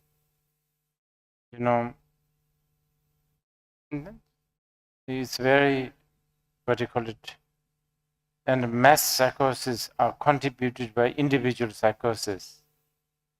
And never underestimate your own aspiration. Okay, so this is really the most fundamental attitude of practicing causal path and the tantric path together in our day, in this age. Now, you want to do something more traditional? Then choose a sadhana, which there is so many. I'm going to give you the transmission of Tara and also Refuge Sancho later. So let's choose Refuge Sancho. I will just use the Refuge Sancho as your sadhana practice as what I'm trying to say is, see, you want to know how to practice all yanas in our day-to-day life. So I'm going to tell you that. So,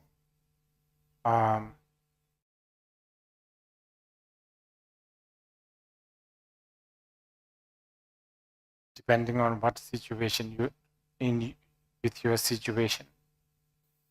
Let's say you are living in an apartment, there's a strong fire regulation, then burn one incense.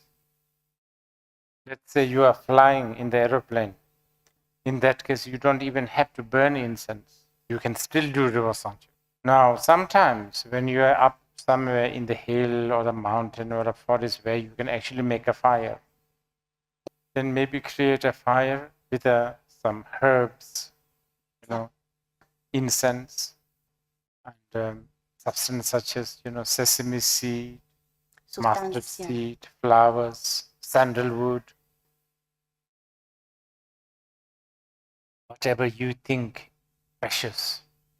It doesn't have to have a specific substance. We tend to not to burn meat. The reason is in the Sirosangche, the offering also goes to some local deities and nagas. They don't like the burnt meat. For the Buddhas and Bodhisattvas, no preference. Even to think that the Buddha will like this, smell is very limited thinking. Okay, so let's say we choose the Ruwa Sangche as the sadhana practice of the day. Then you can begin with, but it's in the text, everything is written there. Okay, as a Sharvakayana practice, as the Sharvakayana practice, you take refuge, right? To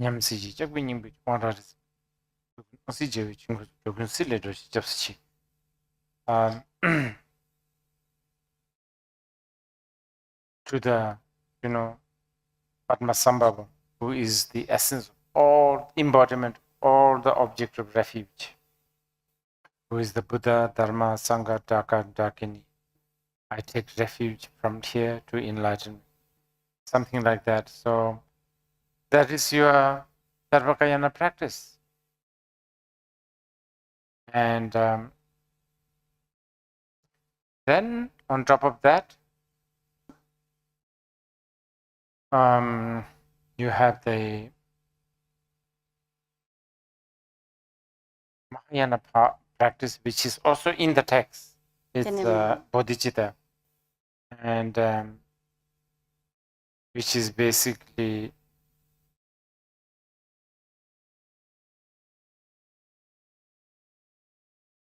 you are doing this song offering to awaken all sentient beings. Okay, I'm making it very, very brief. Otherwise, the Ruwa Sangche is quite complicated. I mean, it's very, very, very profound. It has a commentary. Then you make fire or burn the incense or visualize. Then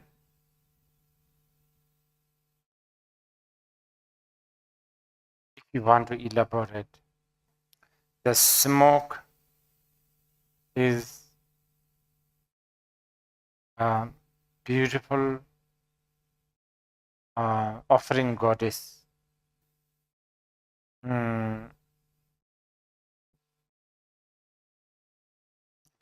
Just to elaborate, you don't have to.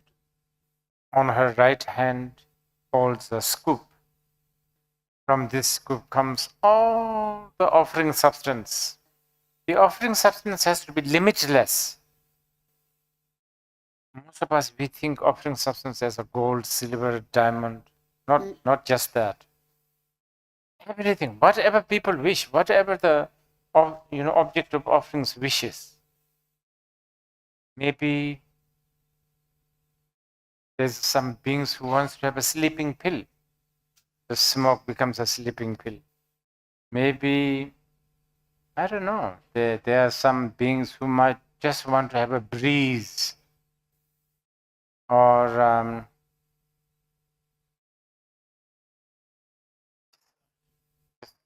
anything, limitless.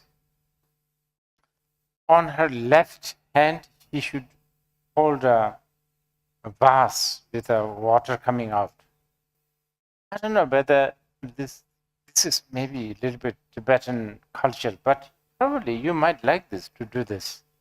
From it comes a lot of nectar. This is specially, I'm telling you, the Chilean here, I was thinking earlier, should I tell this or not? But I decided to tell you this. I have no logic, just feeling. feeling is based on Andes mountains. You know, as a Himalayan, when we grow up, the mountains always are supposedly abode of, you know, these gods and asuras and all the spirits. Now, the word sang, the word sang is something to do with the purification. Especially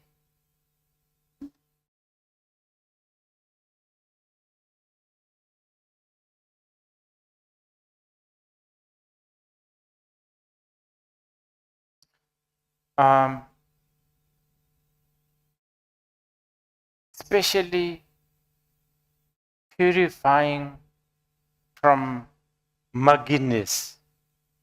Muggy, very drowsy, muggy kind of enigma.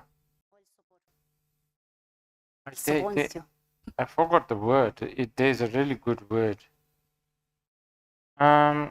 It's not. It's like everything. It's like, you know, it's a big subject also. You know, they call it they use word degeneration, 5 sign of degeneration. Basically 5 mugginess. Wait.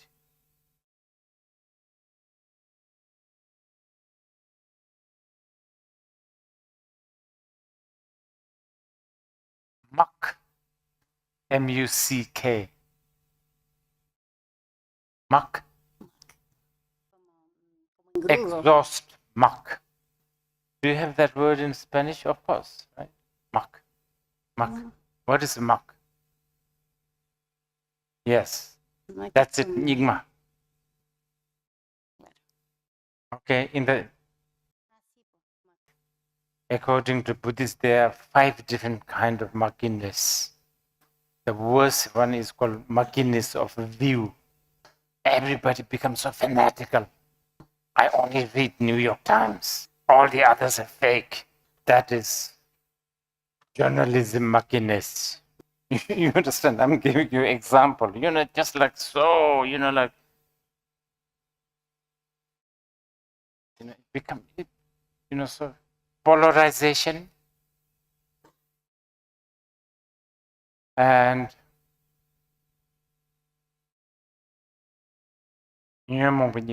the mugginess of emotion. Everybody's one way or another bipolar. Everybody's one way or another bulimic. Everybody's one way or another Asperger. Asperger's. Asperger's. Autistic, hypersensitive, hyper not sensitive. They really bug me. Sensitive when it comes things to me, but totally not sensitive when it matters to others. Proud of being very direct and honest, but can't take one word of honesty from the others. All of that, you know, the modern day issues, mugginess, all that. And then also, you know, junk food, really, junk food and junk lifestyle, like going to bed when the sun rises. And not necessarily that is too bad, but you know, but just upside down life. And anyway, supposedly these kind of thing really makes the mountain gods and goddesses and the spirits really, like they get so confused. They get really confused. So from her left hand, from the vase comes this purification water that will purify them. Also, this water will also soothe Nagas. And I think that Chile may have a lot of Nagas. You know, I'm sure there's all the Nagas, you know, related to these Mayans, the Incas, you know, they may still be, you know, hovering around here. So, yeah, so you can visualize those and then do the sadhana. And all the time thinking they are also my projection. And then, of course, making offerings to Guru, Deva, Dakini, all of that. Okay? So,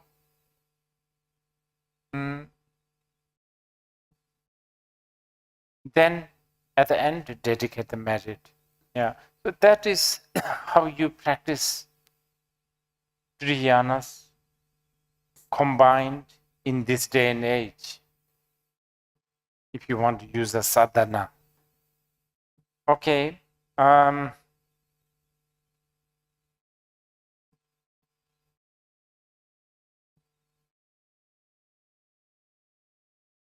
We will now, if you want to take a short break, very short break, and then we do the transmissions. I think, yeah, 10 minutes. Okay, so those who are for the first time taking refuge, maybe they can come here, or okay. So first we are going to take the refuge vow. So traditionally we need a statue of Buddha, which is here already. This will be used as a symbol, of course. So thinking that this Shakyamuni, this statue is a real Buddha sitting here, please do, those who can, tree prostration towards here, or just bow 3 times is also fine.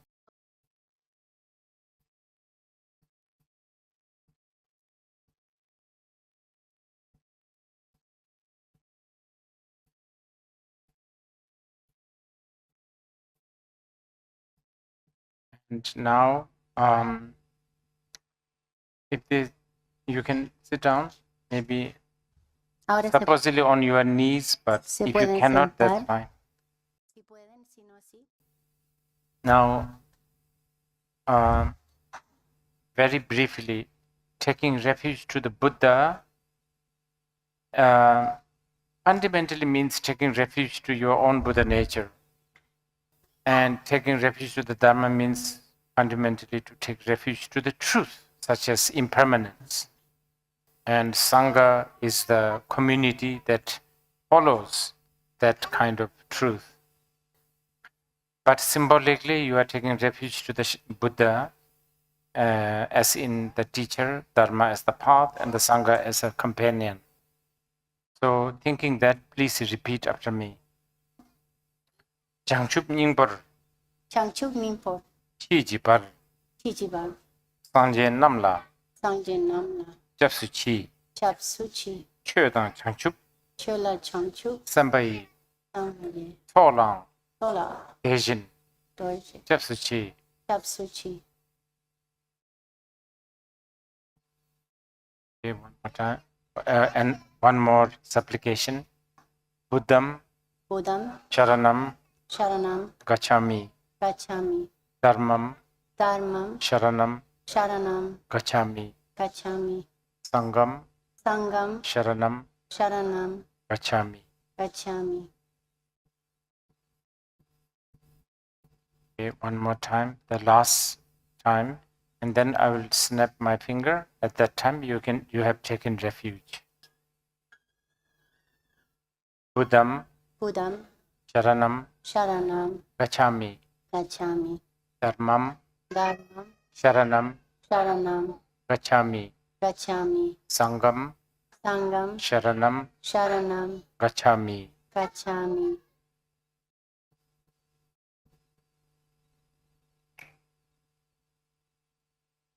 Okay, you have taken refuge vow. As somebody who has taken refuge, you have to keep in mind, you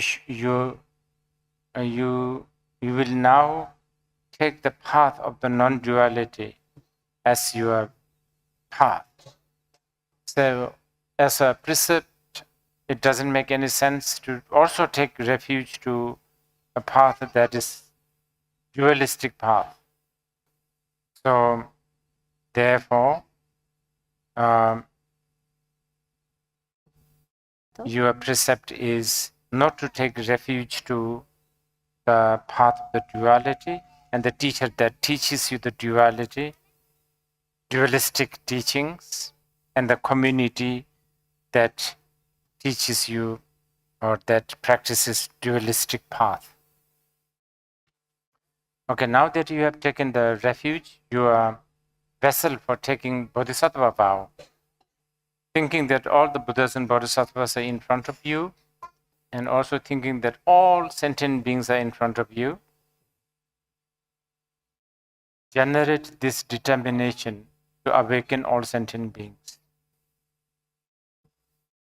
Generate this determination, thinking that you are generating this vow. Repeat this.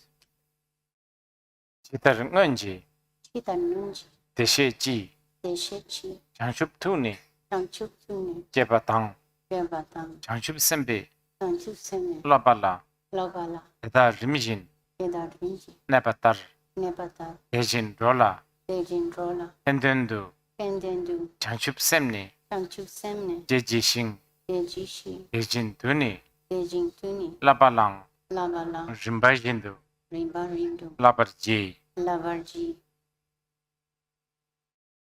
Okay, one more time. Chitar nganji, Chidananji, deshe ji, Desheji, chanchup tuni, Chapchuptuni, jebatang, Jepadang, chanchup sembe, Chanchupsembe, labala, Lapala, eda rimjin, Tedarinji, nebatar, Debatar, dejin rola, Dejin Rola, endendu, Pendendu, chanchup semni, Chanchupsemne, jejishing, Dejishin, dejin tuni, Dejin Tune, labalang, Lapala, rimbajindu, Rimparindu, labarji. Lavarji, Second time. Third. After that, again, I will snap my finger. At that time, you are taking the bodhisattva vow. Chitar nganji, Chidananji, deshe ji, Desheji, chanchup tuni, Chanchuptune, jebatang, Jepatar, chanchup sembe, Chanchupsemne, labala, Lapala, da rimjin, Tedarinji, nebatar, Nebatar, dejin rola, Deshin Rola, endendu, Pendendu, chanchup tuni, Chanchuptune, jejishing, Dejishin, dejin tuni, Dejin Tune, labalang, Lavala, rimbashindu, Rimbashiji, labarji. Lavarji.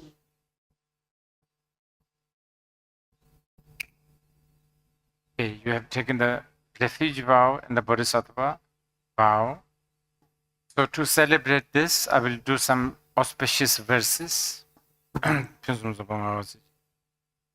Sanje pe madam daji bi jenga deni jidin gibi tashitang de densuma tadam ichu chöji yegunam deni jidin gibi tajini be gendendam chötam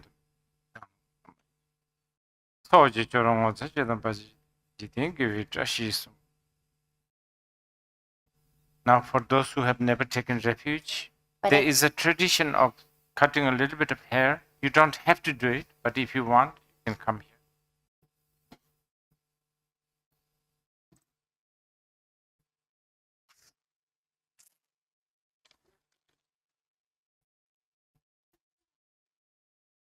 No, no, era para los niños.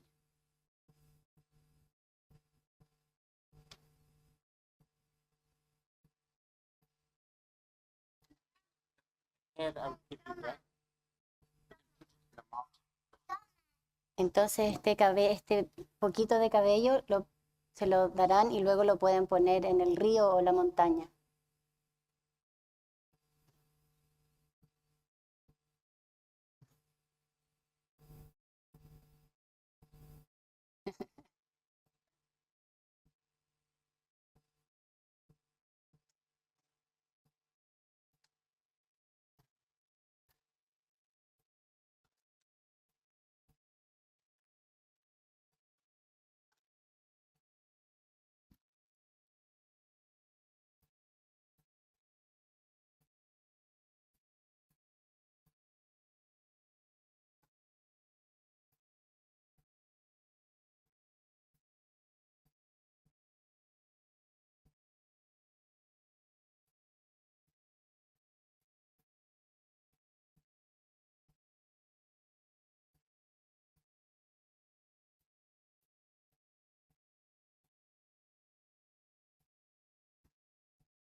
चित्तरत्न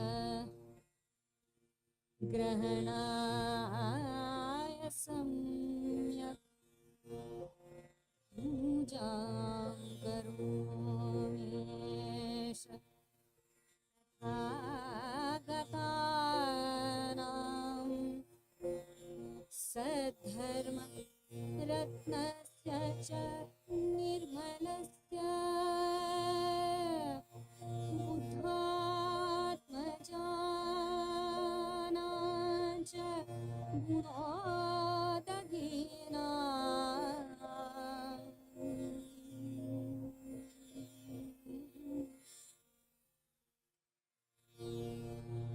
यावन्ति पुष्पाणि फलानि चैव भेषज जातानि चयानि सन्तानि यावन्ति च सन्ति लोके जनानि च स्वच्छ मनोरमाणि.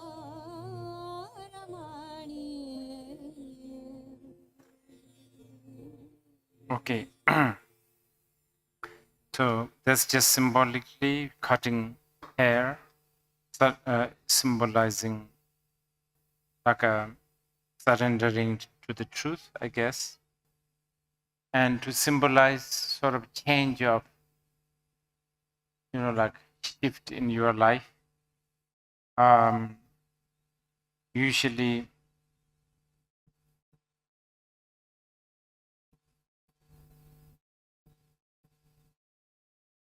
people also have the tradition of giving names, but you don't have to use it. It's just a,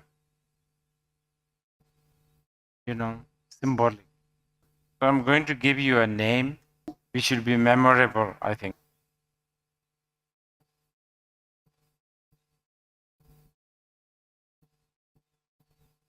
Three line, the long name. Try to remember. Don't worry, spiders. That's one line. I keep house. Second line, that's it. Third line, casually. That's your name. Don't worry, spiders. I keep house casually. It's a poetry written by a great Zen master, because it's so simplicity and the raw navaness. Nothing is good.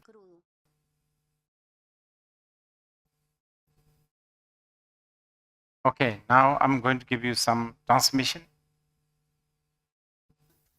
First, Guru Rinpoche transmission. So please repeat after me. Om Ahung. Om Ahung. Benza Guru. Benza Guru. Pema Siddhi Hung. Pema Siddhi Hung. Om Ahung. Om Benza Guru. Benza Guru. Pema Siddhi Hung. Pema Siddhi Hung. Om Ahung. Om Ahung. Benza Guru. Friends are guru. Pema Siddhi Hum. Pema Siddhi. Pema Juni. Cheji Chizda. Sum Sanji. Guru Rinpoche. Chinan Sai. Ujien Rinpoche. Ujien Sambat. Okay, now Avalokiteshvara. Ahora, Avalokiteshvara. Repeat after me. Repetimos. Om Mani Padme Hum. Om Mani Padme Hum. Om Mani Padme Hum. Om Mani Padme Hum. Om Mani Padme Hum. Om Mani Padme Hum. Om Mani Padme Hum Shri. Om Mani Padme Hum Shri. Om Mani Padme Hum Shri. Om Mani Padme Hum Shri. Om Mani Padme Hum Shri. Om Mani Padme Hum Shri.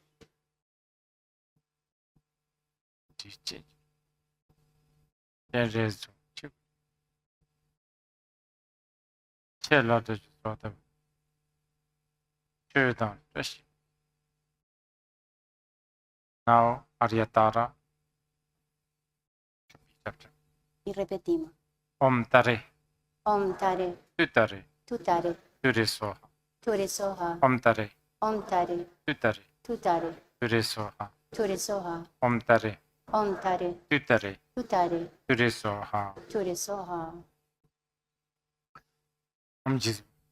And I'm also giving the transmission of the 21 praise to Tara. Jesus. Chance to get out. Karma does one of the Jerojas. Awesome. 10. Jesus. There's on Jordan. Unland. Attitude. Chance to get Jenny Balaya's Martin, Chindren. Jumba to the Charts one. Lodge. And Dragon. Shoot down, trashy paper. Okay, now, Duva Sancho, Ahora Rivo Sancho. Panyam Zijavin.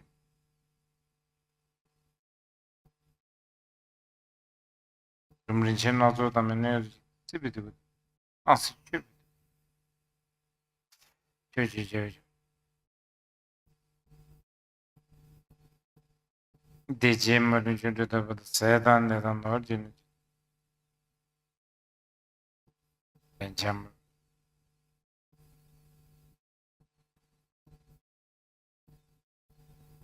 Sin of Gunnish. In some major data, Machina, Javish, community. Return a minute because of talking Chan Union, Sanjay show, Usum Tower, Coroniums. Some chip, Angel and Chatham, Changurji, the other gentleman. Totem. Maybe on the church at Lama, the budget of the Tramishi, things are rigid food. Jacoji Tramishi, but the Tamsi Gumbi, to the Okay, then a short Mundro. Sanju Division and Javadan Division of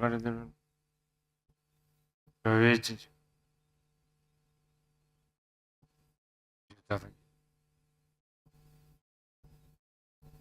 Wrong thought.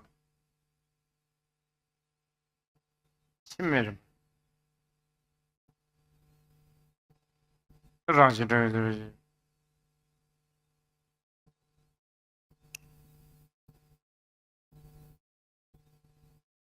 Sarung theatre. Or Bodhisattva Samam and the Zoma Sutam, Titam, Shiriam Guru, ha. Sashi made a run in the Sanjay, need to go a token, Namdashi, show home. There's a Jim Dungeon Tag and there's no Manji to Bamjigum. Gavati, the original. a Sana gave a show. And then there was some request of transmission of the prayer to Gesar, a very short one.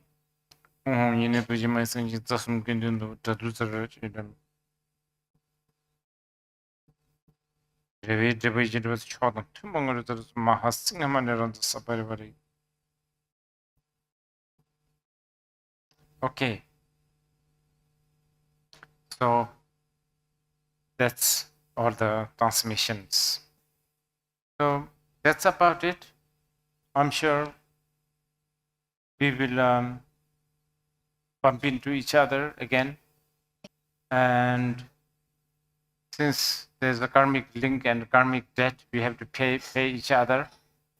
I hope that, especially for those who are very new, that you have at least have some sort of idea about what Buddha Dharma is through our conversation this past few days. As you can see, there is definitely, the Buddha Dharma has a lot to offer for the modern mind. So if you see any benefit, please, explore. And as Buddha himself said, I strongly, emphasize you, analyze. And then after a while, you need to get rid of analysis, because otherwise, it's like going to toilet with a diarrhea situation. You can't just keep on analyzing whether this is toilet or not. When the shit comes, you have to do it. So don't waste too much of your time doing that also. Anyway, there's nothing much to lose. There's nothing more to lose. You have lost a lot of things. If you believe in reincarnation, if all the bonds are put together, your past lives' bonds, they'll be like 10,000 times more than all the undays. Okay.